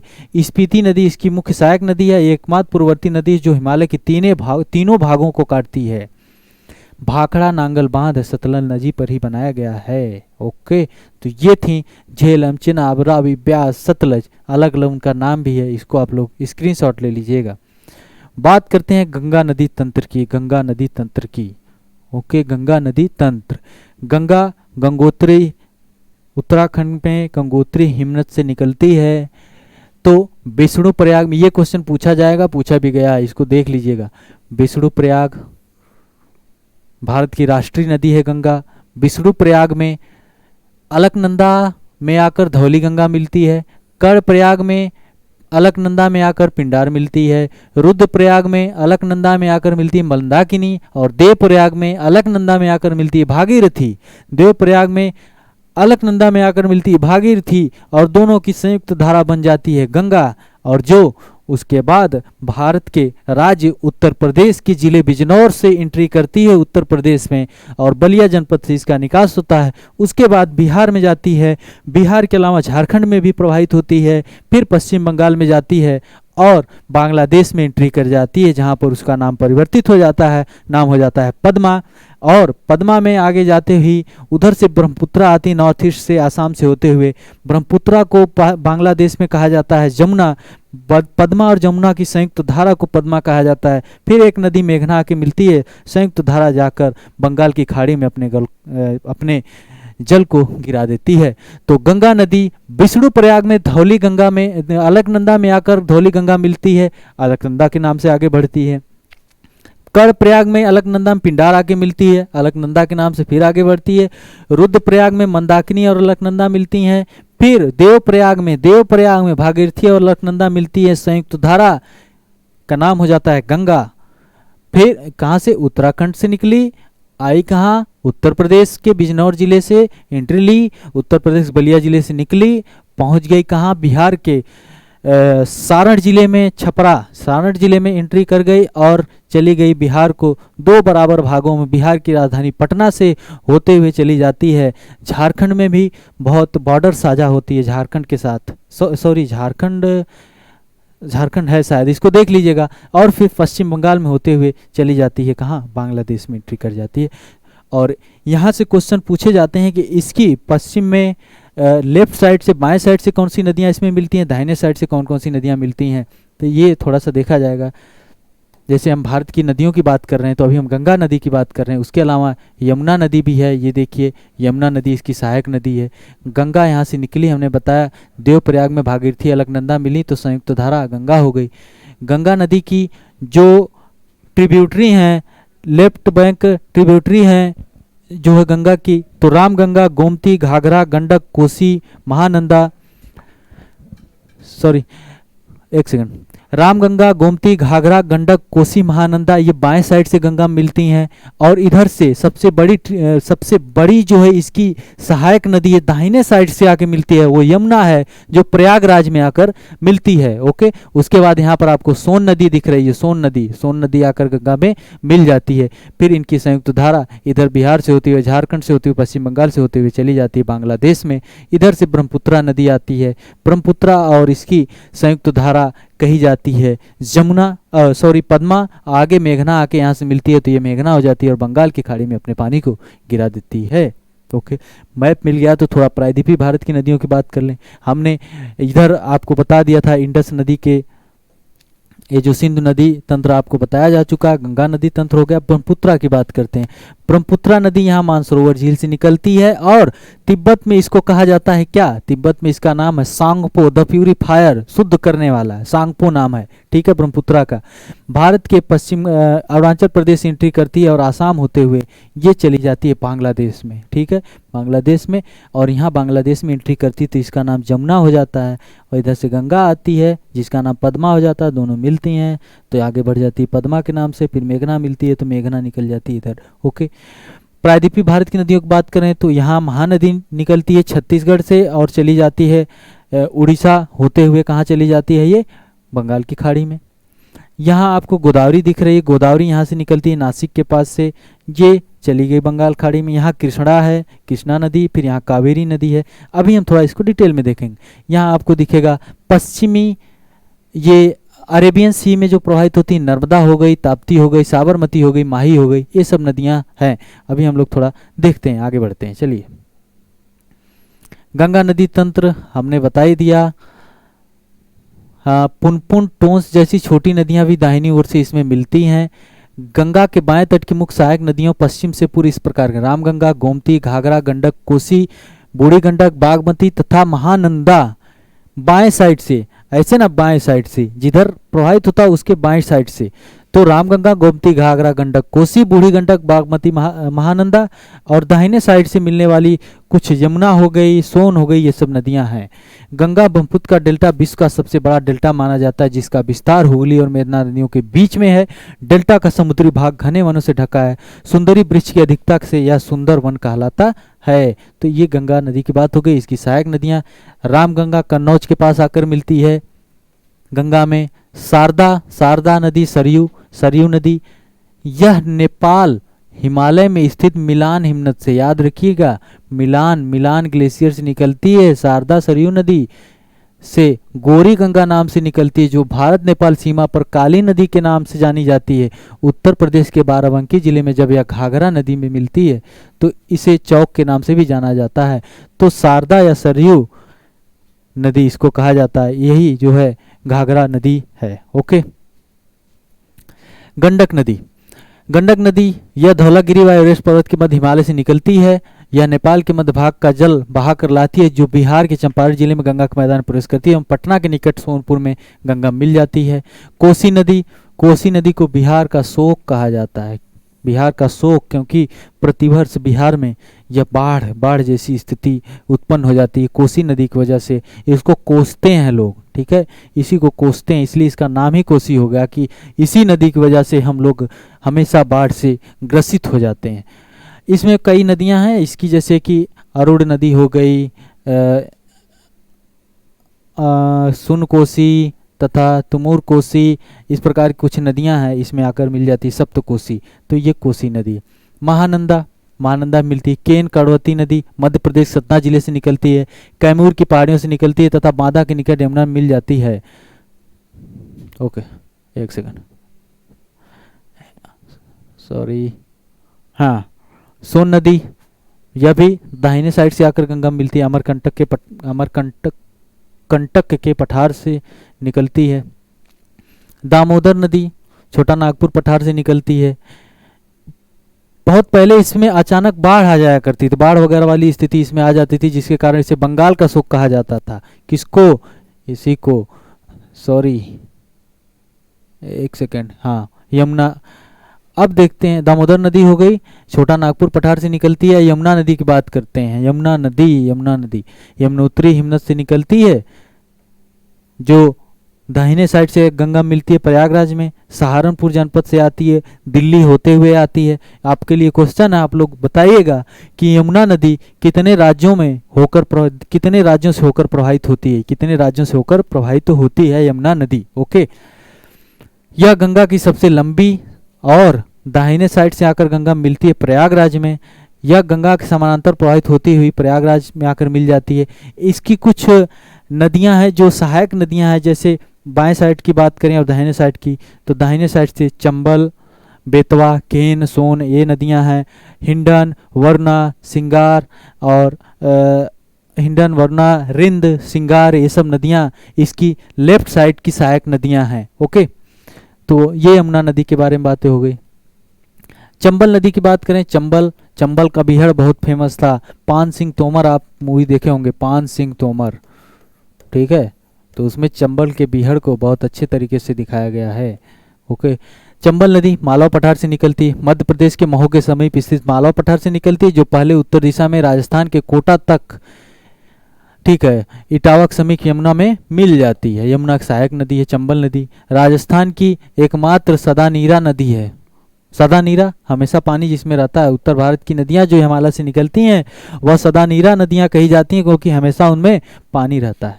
ओके, ब्रह्मपुत्र नदी तंत्र की बात करें तो ब्रह्मपुत्रा नदी तिब्बत, चाइना में, भारत और बांग्लादेश में विस्तृत है। 3 देशों की नदियां हैं। कैलाश पर्वत श्रेणी के दक्षिण में स्थित मानसरोवर झील के निकट आंशिक ग्लेशियर से निकलती है। इस नदी का बेसिन मानसरोवर झील से, ठीक है, इसको स्थानीय नाम सांगपो हम बता चुके हैं। नामचा बारवा जो पर्वत वहाँ से ये मुड़ जाती है, भारत में प्रवेश करती है। इसकी कुछ सहायक नदियाँ हैं। सहायक नदियाँ सुबानसिरी, जिया भरेली, धनश्री, पुमारी, पगलादिया भी है, याद रखिएगा। मानस आसाम में, ठीक है। बांग्लादेश में इसका नाम जमुना है। यहाँ ब्रह्मपुत्र में तिस्ता आदि नदियाँ आकर मिलती हैं। तिस्ता आगे देखेंगे हम लोग। तिस्ता नदी सिक्किम से निकलती है। ओके, गंगा मिल जाती है। ये हो गया। और एक चीज़ है कि जो सबसे बड़ा नदी द्वीप है माजुली द्वीप है, आसाम में सबसे बड़ा नदी द्वीप है, और ज़िला भी है, एक डिस्ट्रिक्ट भी है। कहाँ पे? आसाम में है, ठीक है। आगे बढ़ते हैं। बंगाल की खाड़ी में गिरने वाली कुछ नदियां हैं। स्वर्णरेखा, ब्रह्माणी, महानदी, गोदावरी। ये कहाँ कहाँ से निकलती है इसको देखना जरूरी है, और किन किन राज्यों से प्रभावित होती हैं। स्वर्णरेखा जो है झारखंड, उड़ीसा, पश्चिम बंगाल में। ब्राह्मणी बोलते हैं, छोटा नागपुर पठार से निकलती है, रांची के दक्षिण पश्चिम से निकलती है। महानदी की बात करें तो 2 राज्यों में है महानदी, छत्तीसगढ़ के वो निकलती है, और उड़ीसा होते हुए अमरकंटक पठार से निकलती है, उड़ीसा होते हुए चली जाती है अरब सागर में। गोदावरी नदी की बात करें तो त्र्यंबकेश्वर से निकलती है। गोदावरी त्र्यंबकेश्वर नासिक के पास से निकलती है। 23% आंध्र प्रदेश में, 20% मध्य प्रदेश में, और 44% भाग इसका जो है महाराष्ट्र में प्रवाहित होता है। त्र्यंबकेश्वर याद रखिएगा।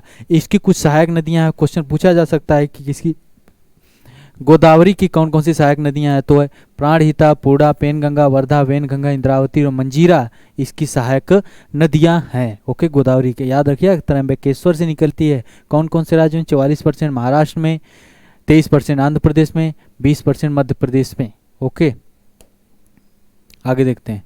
कृष्णा नदी पश्चिमी घाट, वेस्टर्न घाट से निकलती है। महाराष्ट्र में स्थित महाबलेश्वर से निकलती है कृष्णा नदी। 27% महाराष्ट्र में फ्लो होती है, 44% कर्नाटक में, 29% आंध्र प्रदेश में फ्लो होती है। कृष्णा नदी निकल तो रही पश्चिमी घाट से निकलती है, और आके गिरती कहाँ है? बंगाल की खाड़ी में। ये सब बंगाल की खाड़ी में गिरने वाली नदियाँ हैं। कृष्णा नदी कहाँ से निकलती है? महाबलेश्वर से। पश्चिमी घाट महाराष्ट्र में महाबलेश्वर से निकलती है। गोदावरी त्र्यंबकेश्वर से निकलती है, नासिक के पास से, ठीक है। कावेरी नदी की बात करें, इसकी कुछ सहायक नदियाँ कोयना, यरला, वरड़ा, पंचगंगा, दूधगंगा, घाटप्रभा, मालप्रभा, भीमा, तुंगभद्रा, मूसी। हैदराबाद किस नदी किनारे पर? मूसी। उज्जैन किस नदी किनारे पर है? क्षिप्रा। ये सब याद होना चाहिए आपको। कावेरी नदी ब्रह्मगिरी पहाड़ियों से निकलती है। कावेरी नदी ब्रह्मगिरी पहाड़ियों से निकलती है। कर्नाटक के कोडागु जिले में मैसूर पठार के दक्षिणी भाग में ब्रह्मगिरी पहाड़ियों से निकलती है। 3% केरल में प्रवाहित होती है, 41% कर्नाटक में, 56% तमिलनाडु में। ओके, कर्नाटक में, केरला में, तमिलनाडु में प्रवाहित होती है। कर्नाटका, केरला और तमिलनाडु में यह नदी कावेरी नदी प्रवाहित होती है। प्रायद्वीपीय नदियों में कावेरी ही एक ऐसी नदी है जिसमें वर्ष भर जल प्रवाह बना रहता है, कावेरी नदी। ठीक है, यह नदी श्रीरंगपट्टनम और शिव समुद्रम द्वीप से होते हुए इसी नदी पर होगेनकल जलप्रपात अवस्थित है। कुछ जलप्रपात भी होंगे, उसको भी देखा जाएगा। और भी नदियां हैं जो बंगाल की खाड़ी में गिरती हैं, पेन्नार हो गई, पलार हो गई, वैगई, ताम्रपर्णी। इसको आप लोग देख लीजिएगा, नॉर्थ टू साउथ की बात है, पेन्नार, पलार, वैगई, ताम्रपर्णी। ओके, अरब सागर में गिरने वाली नदियां, महत्वपूर्ण नदियां हैं नर्मदा और ताप्ती। नर्मदा और ताप्ती नदियां जो महत्वपूर्ण नदियां, नर्मदा नदी अमरकंटक पठार से निकलती है। विंध्या और सतपुड़ा जो श्रेणी है, जो समानांतर श्रेणी है, उनके बीच से ही निकलती है, अमरकंटक पठार से निकलते हुए चली जाती है नर्मदा नदी और अरब सागर में गिरती है। क्वेश्चन पूछा जाता है कि निम्नलिखित में से कौन सी नदियां जो बंगाल खाड़ी में नहीं गिरती हैं, इस प्रकार से क्वेश्चन आते हैं। तो नर्मदा नदी कहाँ गिरती है? अरब सागर में गिरती है। अमरकंटक पठार से निकलती 27% मध्य प्रदेश में, 11% गुजरात में, 1.5% महाराष्ट्र में ये प्रवाहित होती है। याद रखिएगा, महाराष्ट्र में भी प्रवाहित होती है नर्मदा नदी। साबरमती, नर्मदा, एक सेकेंड,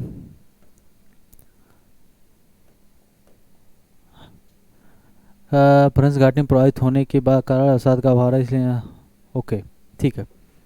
जो पश्चिमी अरब सागर में गिरने वाली नदियां हैं वो डेल्टा नहीं बनाती हैं। जो नदियां हैं बंगाल खाड़ी में गिरती हैं वो डेल्टा बनाती हैं। साबरमती नदी की बात करें तो मेवाड़ पहाड़ी से निकलती, अहमदाबाद इसी नदी के किनारे पर स्थित है।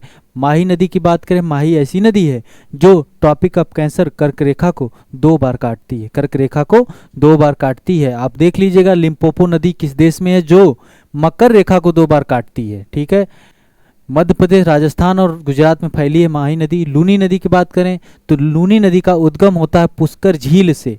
यहाँ पर सरस्वती लिखा है लेकिन लूनी नदी का उद्गम पुष्कर झील से होता है राजस्थान में। ओके, आगे देखते हैं। हाँ, कुछ अब लेक्स की बात करते हैं, झीलों की बात करते हैं, भारत की झीलों की बात करते हैं। भारत की झीलें कौन कौन सी हैं उसके बारे में देखते हैं। तो भारत में बहुत सी झीलें हैं। कुछ लैगून लेक होती हैं। जो झील 3 प्रकार की होती है, नदियां भी 3 प्रकार से, जैसे कि वाटर सैलिनिटी के आधार पर कह सकते हैं fresh water, brackish water, marine water. तो फ्रेश वाटर में 0 से 5 पीपीटी होता है क्या, सैलिनिटी, लवणता, और 5 से 35 पीपीटी तक होता है ब्रैकिश वाटर में। ठीक है, और मैराइन वाटर जो होता है 35 पीपीटी से अधिक होता है। ठीक है, तो ये लैगून लेक्स जो होती हैं, जैसे चिल्का लेक, उड़ीसा की लेक की यहाँ बात हो रही है, तो लैगून लेक्स जो होती हैं ये मैराइन वाटर और फ्रेश वाटर को मिक्स करती है। और इनका जो होता है कि एक तरह से कह सकते हैं कि फ्रेश और ब्रैकिश वाटर, मैराइन वाटर मिलते हैं तो सैलिनिटी थोड़ा कम होती है। सैलाइन लेक है लेकिन थोड़ा सैलिनिटी कम होती है। अलग अलग झीलें हैं, उनके बारे में हम लोग देखते हैं। जैसे वुलर झील की बात करें, वुलर झील जम्मू कश्मीर में स्थित है। भारत की ताजे जल की बृहत्तम झील है। वुलर झील झेलम नदी पर निर्मित गोखुर झील का उदाहरण है। झेलम नदी पर है वुलर झील, वुलर झील झेलम नदी है। डल झील की बात करें तो डल झील भी कहाँ है, जम्मू कश्मीर में। सांभर झील कहाँ है, राजस्थान में। ढेबर झील राजस्थान के उदयपुर में स्थित है। ढेबर झील खारे पानी की झील है। सांभर झील खारे पानी की सबसे बड़ी झील है जहाँ पर नमक का उत्पादन होता है। लोकटक झील पर सबसे महत्वपूर्ण लोकटक झील कहाँ पर है, मणिपुर में। मणिपुर में लोकटक, मणिपुर में। यहाँ पर फुमडी पाया जाता है। फुमडी मतलब कि वहाँ पर तैरता हुआ आइलैंड्स होता, पानी के झील है मणिपुर में, उस पर आइलैंड्स। आप यूट्यूब पे डालिएगा लोकटक झील के बारे में तो बहुत अच्छे अच्छे वहाँ पर दिखेंगे। वहाँ द्वीप जो तैरते हैं, हवा जिस प्रकार से चलती है, पूरब साइड से चली तो वो पश्चिम साइड चले जाएंगे, पश्चिम साइड से हवा चली तो पूरब साइड आ जाते हैं। उस पर भी घर बने हुए हैं, छोटे छोटे घर बनाकर लोग रहते हैं। घर मतलब कि उस पर रहते हैं इस प्रकार से। उसी केबुल लामजाओ नामक राष्ट्रीय पार्क भी है। तैरती दीपी झील है और इस झील में केबुल लामजाओ नामक राष्ट्रीय पार्क, नेशनल पार्क भी है। चिल्का झील उड़ीसा में है। चिल्का झील उड़ीसा में, जो अभी हम बता रहे थे, जो भारत की खारे पानी की बृहत्तम लैगून झील है। यह झींगा मछली के लिए उत्पादन के लिए प्रसिद्ध है। चिल्का झील। कोलेरी झील आंध्र प्रदेश में कृष्णा गोदावरी डेल्टा के मध्य स्थित है। पुलिकट झील, पुलिकट यह आंध्र प्रदेश में 96% है, तमिलनाडु में 4% है पुलिकट। यहीं पर श्रीहरिकोटा है, श्रीहरिकोटा सतीश धवन स्पेस सेंटर, श्रीहरिकोटा सतीश धवन अंतरिक्ष केंद्र है श्रीहरिकोटा, ठीक है। वेम्बानद झील जो है केरल में है, वेम्बानद झील केरल में खारे जल की लैगून झील है। इसी झील में वेलिंगटन द्वीप है, जहां राष्ट्रीय नौकायन प्रतियोगिताएं होती हैं, जिसको वल्लम काली बोलते हैं, वल्लम काली। वहाँ पे ओणम फेस्टिवल भी होता, कहाँ? केरला में। ओके। मोहिनीअट्टम, कथकली कहाँ का? ये सांस्कृतिक नृत्य, कल्चरल डांस है, कहाँ का है? केरला का है, ठीक है। लोनार झील महाराष्ट्र के बुढ़ाना जिले में स्थित ज्वालामुखी या उल्कापात द्वारा निर्मित झील है। रेणुका झील हिमाचल प्रदेश के सिरमौर जिले में, याद रहे रेणुका झील हिमाचल प्रदेश में है। सस्तम कोट्टा झील केरल में है। वेम्बानद झील केरल में है। वेम्बानद झील में ही वेलिंगटन आइलैंड है। और भारत का सबसे छोटा नेशनल हाईवे, राष्ट्रीय राजमार्ग NH-47A कहाँ पर है? यह वेम्बानद झील में है। ओके। अष्टमुदी झील केरल के कोल्लम, केरल में ही है, याद रखिए। भीमताल उत्तराखंड में है। चेम्बरक्कम झील तमिलनाडु में है। पंचभद्रा झील राजस्थान में है। चोलामू झील यह सिक्किम के उत्तरी भाग में 18,000 फीट की ऊंचाई पर स्थित है, जो भारत की सबसे ऊंची झील है। तिस्ता नदी का उद्गम यहीं से होता है। चोलामू झील कहाँ पर है? यह है चोलामू झील है, सिक्किम में है और 18,000 फीट की ऊंचाई पर स्थित है, जो भारत की सबसे ऊंची झील है। तिस्ता नदी का उद्गम यहीं से होता है। ओके, आगे देखते हैं। आगे जा रहे थे, हाँ हो गई, चोलामू झील हो गई। अब ये कुछ सागर हैं जो, जैसे गोविंद बल्लभ पंत सागर कहाँ पे है? तो उत्तर प्रदेश के प्रथम मुख्यमंत्री के नाम पर पड़ा है, जो सोनभद्र और उत्तर प्रदेश और मध्य प्रदेश के बॉर्डर पर है। उत्तर प्रदेश और मध्य प्रदेश के बॉर्डर पर है। कौन सा? गोविंद बल्लभ पंत सागर। गांधी सागर हो गया, निजाम सागर हो गया। आखिर ये सब हैं कहाँ पर? इसके बारे में थोड़ा सा देख लेते हैं हम लोग। ये जैसे कुछ हैं मानव निर्मित झीलें हैं ये, क्योंकि जब वहाँ पर डैम वगैरह बनेंगे तो वहाँ पर एक रिजर्वायर अवश्य ही बनेगा, इसका अलग अलग नाम दिया गया। सबसे पहले गोविंद बल्लभ पंत सागर उत्तर प्रदेश के सोनभद्र जनपद में सोन नदी की सहायक नदी रिहंद पर निर्मित है। स्टैनले जलाशय तमिलनाडु में कावेरी नदी पर निर्मित है, इसी पर मेट्रो डैम है। स्टैनले जलाशय तमिलनाडु में कावेरी नदी पर है। पेरियार झील केरल में पेरियार नदी पर निर्मित है। गोविंद सागर झील हिमाचल प्रदेश में भाखड़ा बांध के पीछे सतलुज नदी पर निर्मित है। राणा प्रताप और जवाहर सागर राजस्थान में, गांधी सागर मध्य प्रदेश में, ठीक है। नागार्जुन सागर कृष्णा नदी पर आंध्र प्रदेश और तेलंगाना की सीमा पर अवस्थित है। नदियों में हमने गोवा की कुछ नदियां नहीं बताई, जैसे मांडवी हो गई, जुआरी गोवा की नदियां हैं, पेरियार हो गई, भरत पूजा हो गई, पंबा ऐसे कुछ नदियां जो केरला में नदियां हैं। ओके, ये देख लीजिएगा। आगे है कुछ वाटरफॉल्स है, महत्वपूर्ण वाटरफॉल्स को देखते। वाटरफॉल मतलब जलप्रपात। तो जो ग्रेट लेक्स हैं, अमेरिका के ग्रेट लेक्स में इरी और ओंटेरियो, ग्रेट लेक्स है ना, ओंटेरियो, इरी, मिशिगन हो गई, सुपीरियर हो गई, यूरान हो गई। इरी और ओंटेरियो के बीच में है नियाग्रा फॉल। कौन सा ऐसा जलप्रपात है भारत का जिसको नियाग्रा बोला जाता है? तो याद रखिएगा, भारत का नियाग्रा बोला जाता है किसको बोला जाता है? चित्रकूट। इंद्रावती नदी पर है छत्तीसगढ़ में। चित्रकूट जलप्रपात इंद्रावती नदी पर है छत्तीसगढ़ में। अभी तक जो उत्तर प्रदेश वगैरह में पेपर हुए हैं, यहाँ से क्वेश्चन पूछे जाते हैं। तो जोग, गरसोप्पा, गांधी, शरावती कर्नाटका में है। जोग फाल, गरसोप्पा फाल, गांधी फाल बोला जाता है। जो गांधी फाल, गांधी जलप्रपात शरावती नदी पर कर्नाटक में। हुंड्रू सुवर्ण रेखा पर झारखंड में है। शिव समुद्रम कावेरी नदी पर कर्नाटक में है। दूध सागर मांडवी बोलते हैं, गोवा में है। दूध सागर मांडवी गोवा में है। धुआंधार नर्मदा नदी पर है, जबलपुर में। धुआंधार नर्मदा नदी पर जबलपुर में। स्क्रीनशॉट ले लीजिएगा, रट डालिएगा।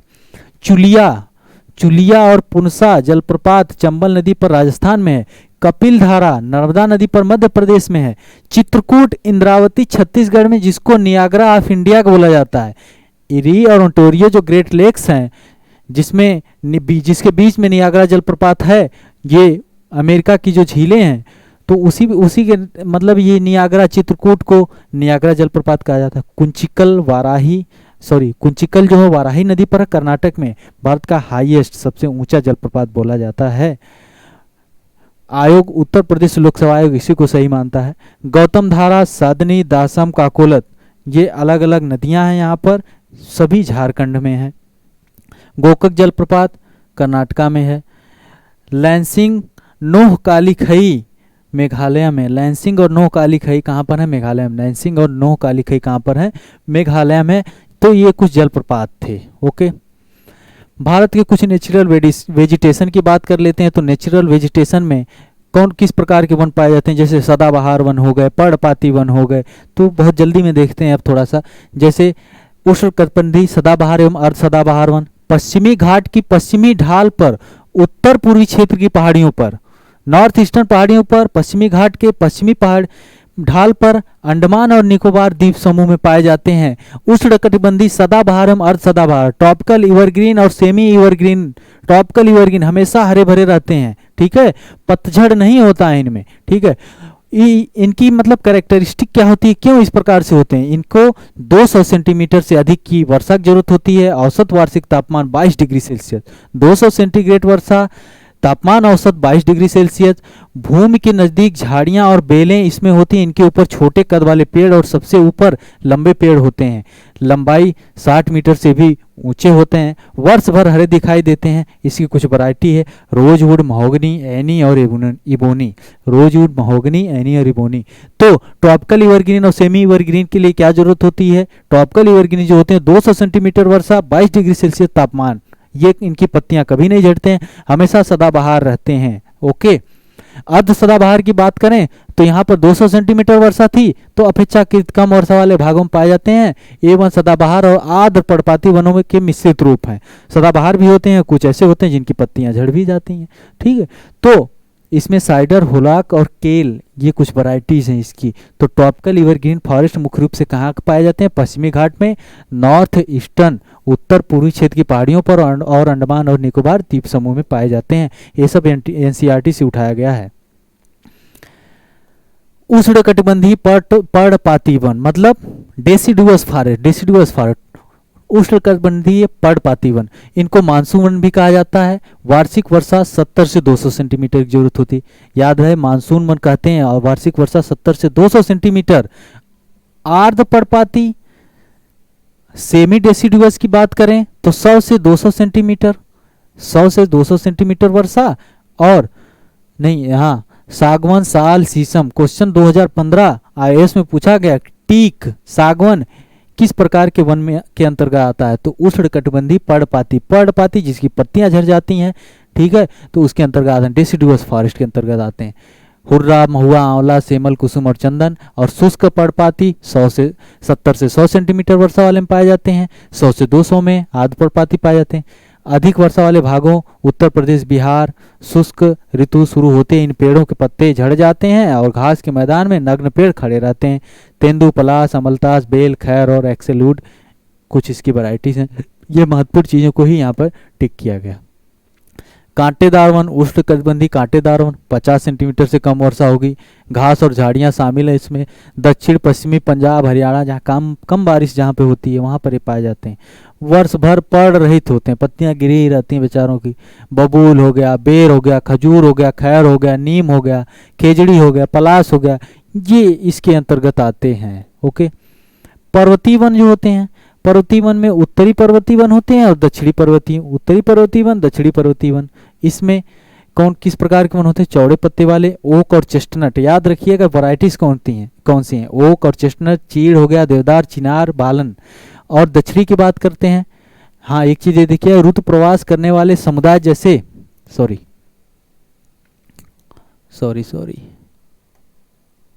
हाँ, ऋतु प्रवास करने वाले समुदाय जैसे गुज्जर, बकरवाल, गद्दी और भुटिया इन चारागाहों का पशुचारण के लिए भरपूर प्रयोग करते हैं, ठीक है।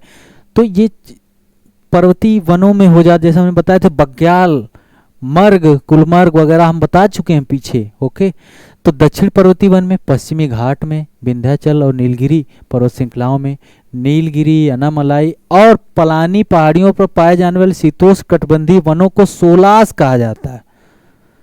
याद रहे, नीलगिरी, अनामलाई और पलानी पहाड़ियों पर पाए जाने वाले शीतोष्ण कटिबंधीय वनों को सोलास के नाम से जाना जाता है। इन वनों में बैटल का आर्थिक महत्व होता है। इन वनों में पाए जाने वाले वृक्षों मैग्नोलिया, लॉरेल, सिनकोना और वैटल, याद रहे मैग्नोलिया, लॉरेल, सिनकोना और वैटल ये सोलास के अंतर्गत आते हैं। नीलगिरी, अनामलाई और पलानी पहाड़ियों पर पाए जाने वाले शीतोष्ण कटिबंधीय वनों को सोलास कहते हैं।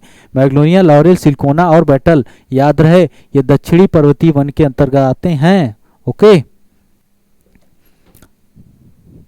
आगे वन संरक्षण। भारत में पहली बार वन संरक्षण नीति 1952 में लागू की गई, 1958 में संशोधित की गई, जिसमें बताया गया कि भारत के क्षेत्रफल पर, पूरे भारत के भूभाग पर 33% वन होना चाहिए। ICFR 2019 की अभी तक रिपोर्ट आई है, जो 2020 में शायद आई थी, इस समय 2021 चल रहा है, जिसके अनुसार भारत में फॉरेस्ट कवर है 21.67% और ट्री कवर है 2.89%। टोटल फॉरेस्ट और ट्री कवर भारत का अभी है 24.56% है। 33% लक्ष्य रखा गया फॉरेस्ट राइट एक्ट 1988 के तहत। ठीक है, तो ये है सबसे ज़्यादा वन क्षेत्रफल की दृष्टि से बात करें तो MP में है, MP, फिर अरुणाचल, छत्तीसगढ़, उड़ीसा और महाराष्ट्र। ठीक है, परसेंटेज वाइज की बात करें तो मिजोरम में सबसे ज़्यादा है, दूसरे नंबर पे अरुणाचल प्रदेश है। कुछ मिट्टियों की बात कर लेते हैं। भारत की कुछ मिट्टियाँ हैं, जैसे जलोढ़ मिट्टी, एलुवियल सॉइल, ये आपको दिख रहा है, ये इस कलर में जो है ये एलुवियल मिट्टी है, जलोढ़ मिट्टी है।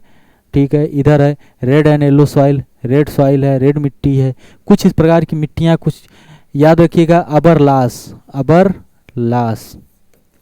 Alluvial, black, red, laterite, arid, saline soil. Hindi में है जलोढ़, काली, लाल और पीली मृदा, लेटराइट मृदा, शुष्क मृदा, लवण मृदा, पीतमय मृदा, वन मृदा। तो कुछ इस प्रकार से मिट्टियाँ हैं। एक एक मिट्टियों को थोड़ा सा देखते हैं। वैसे प्राकृतिक वनस्पतियों के लिए आवश्यक पोषक तत्व कौन कौन से होते हैं? पौधों की वृद्धि के लिए 18 पोषक तत्व होते हैं। प्राथमिक पोषक तत्वों में फास्फोरस हो गया, नाइट्रोजन हो गया, पोटास हो गया, ऑक्सीजन हो गया, कार्बन हो गया, हाइड्रोजन की जरूरत होती है। द्वितीयक पोषक तत्व है मैग्नीशियम, कैल्शियम, सल्फर। सूक्ष्म पोषक तत्व है मैग्नीज, बोरान, आयरन, तांबा, जिंक, मॉलिब्डेनम, कोबाल्ट और क्लोरीन। जिन मृदा में नाइट्रोजन की कमी रहती है उनमें कीट भक्षी पौधे पाए जाते हैं, जैसे ड्रोसेरा, घटपड़ी, वीनस, फ्लाईट्रेप इत्यादि उगते हैं तथा नाइट्रोजन की पूर्ति अन्य जीवों के भक्षण से करते हैं। पेड़ पौधे भी अन्य जीवों को खाते हैं और नाइट्रोजन की पूर्ति करते हैं। मेघालय में मुख्य रूप से पाए जाते हैं नेफेंथस खासियाना। ओके, क्वेश्चन पूछा गया है UPSC में। नाइट्रोजन की कमी को पूरा करते हैं। NH2CO, NH2 क्या है? यूरिया है। यूरिया में कितना % नाइट्रोजन होता है? 48% होता है, 44। यूरिया में नाइट्रोजन परसेंटेज क्या होता है? कमेंट करिएगा। 44 है, 48 है, कितना % है? मृदाओं की बात करें, जलोढ़ मृदाएं क्या है? 40% भूभाग पर जलोढ़ मृदाएं पाई जाती हैं। भारत के निक्षेपण मृदाएं हैं, जिन्हें नदियों और सरिताओं से मतलब बह कर आई हुई ये मृदाएं हैं, मिट्टियां हैं, जलोढ़ मृदाएं। इसमें पोटास की मात्रा अधिक और फास्फोरस की मात्रा कम होती है। जलोढ़ मृदाएं सबसे ज़्यादा भारत के 40% भूभाग पर है। पोटास की मात्रा सबसे अधिक और फास्फोरस की मात्रा कम पाई जाती है। याद रहे, स्टेटमेंट बनेगा, पोटास की मात्रा सबसे अधिक और फास्फोरस की मात्रा सबसे कम पाई जाती है।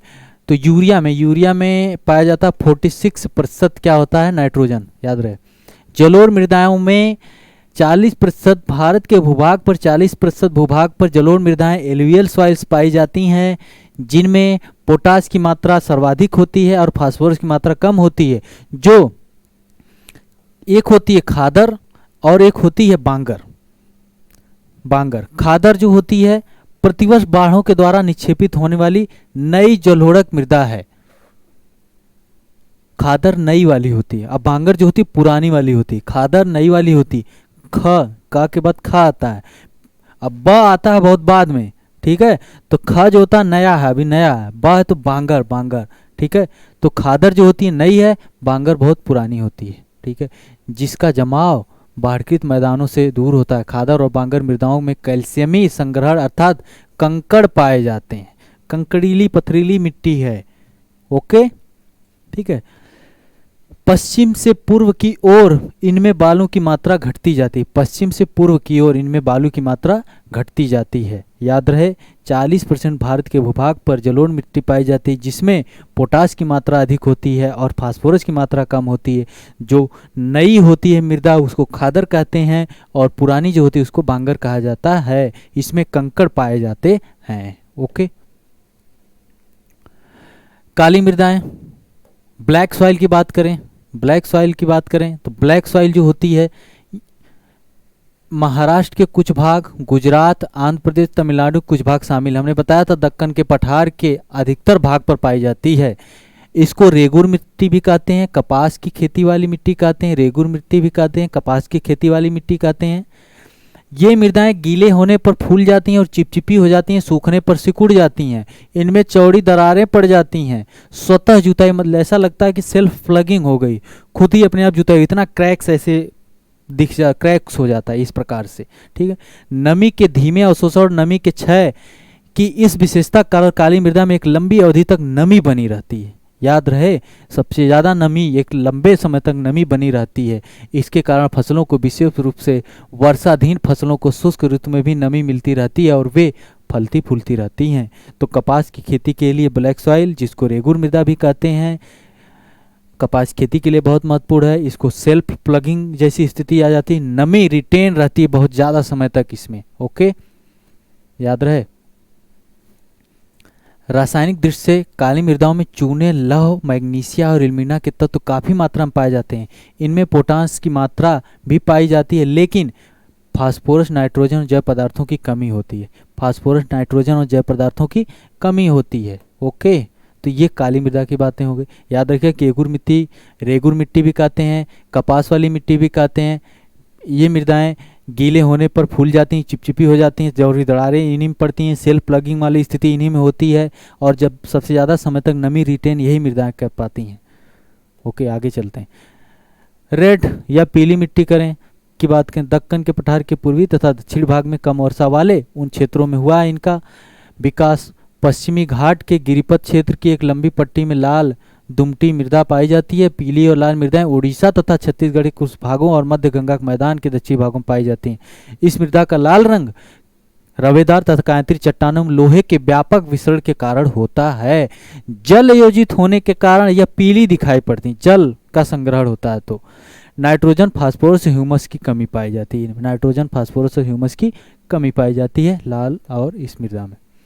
लैटराइट मृदा की बात करें, लैटराइट लेटर शब्द से बना है, लैटिन शब्द के लेटर से बना है, जिसका अशाब्दिक अर्थ ईंट होता है। लैटराइट मृदाएं उच्च तापमान और भारी वर्षा के क्षेत्रों में विकसित होती हैं। हाई टेम्परेचर, हाई रेन उस क्षेत्रों में विकसित होती हैं।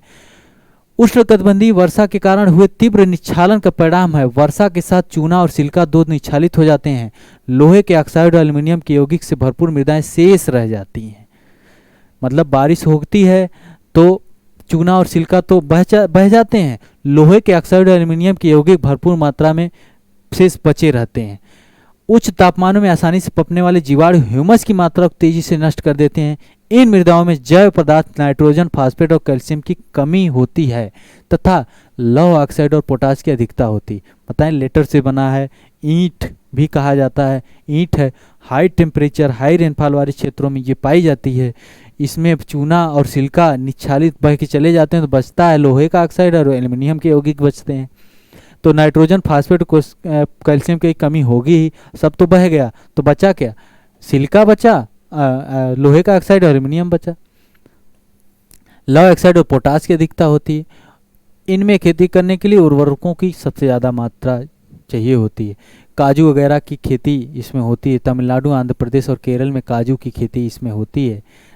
ठीक है, ईंट वगैरह बनाने में इसका प्रयोग किया जाता है।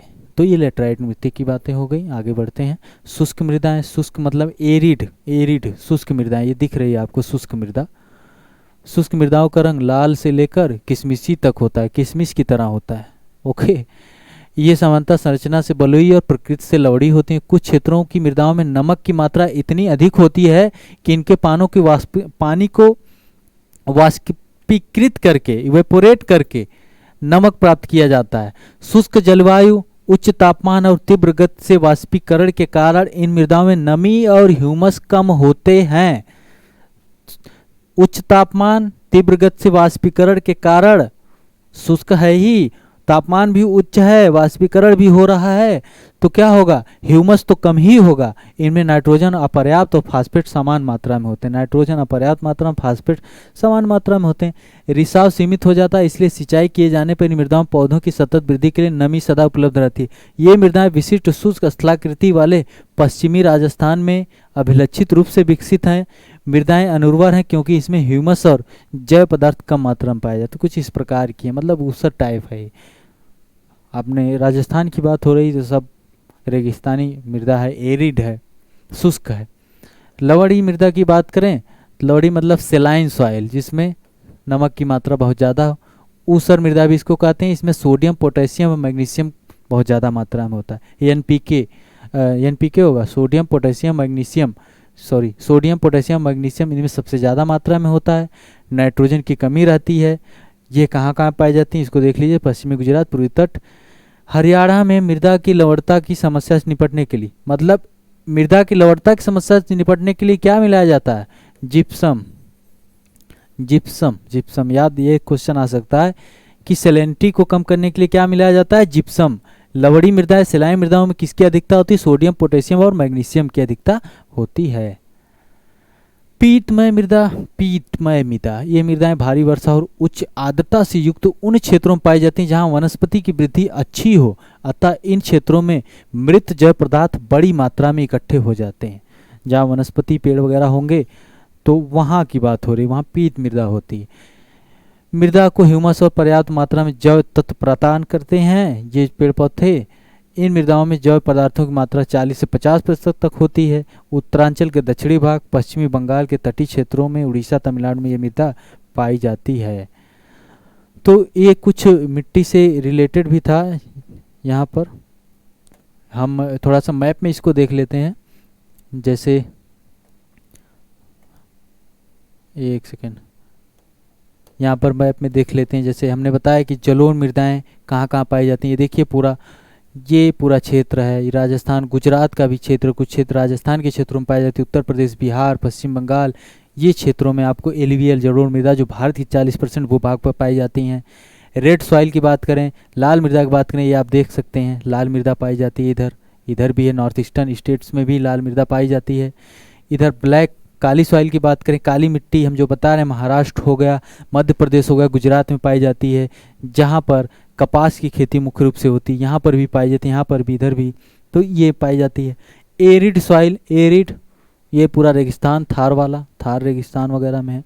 लेटराइट की बात करें तो लेटराइट पिंक कलर में थोड़ा सा यहाँ पर है, लेटराइट थोड़ा सा यहाँ पर है। जहाँ पर लेटराइट बताया लेटर से बना है, जहाँ ब्रिक मतलब ईंट वगैरह बनाने के लिए उपयोगी हो सकती है। ठीक है, तो ये था संपूर्ण भारत का भूगोल, जिसमें हमने पूरी पृथ्वी को उठाया और भारत को पूरा पढ़ा। और हमने देखा कि भारत 28 राज्य, 8 केंद्र शासित प्रदेश में 8 डिग्री 4 मिनट, 37 डिग्री 6 मिनट, 68, 7, 97, 25 में अवस्थित है हमारा अपना देश, जिसके बारे में हमने पूरा अध्ययन किया। यहाँ पर थोड़ा सा कुछ चीज़ें बच गई हैं, जैसे कि आप मानसून यहाँ पर नहीं बताया गया कि जो साउथ वेस्ट मानसून है भारत में आता है और भारत में बारिश होती है, हिमालय का क्या इफेक्ट है, ITCZ क्या है, थोड़ा सा ये चीज़ें नहीं हुई हैं, लेकिन पूरा प्रयास किया गया है कि पूरे भारत को अच्छे तरीके से समझा जाए। भारत की मिट्टी के बारे में भी देखें हम लोग, पर्वत पठार के बारे में देखें, काराकोरम, लद्दाख, जास्कर, ग्रेट हिमालय, पीर पंजाल, शिवालिक, गंगा, यमुना, सरस्वती, नर्मदा, ताप्ती, प्राणहिता, मंजीरा, इन सब नदियों के बारे में हम लोगों ने देखा। और हम लोगों ने एवरेस्ट और भारत की अवस्थिति सब कुछ देखा, भारत के इतिहास से संबंधित सब कुछ हम लोगों ने देखा। तो ये रहा आपका संपूर्ण भारत का भूगोल। बहुत बहुत धन्यवाद।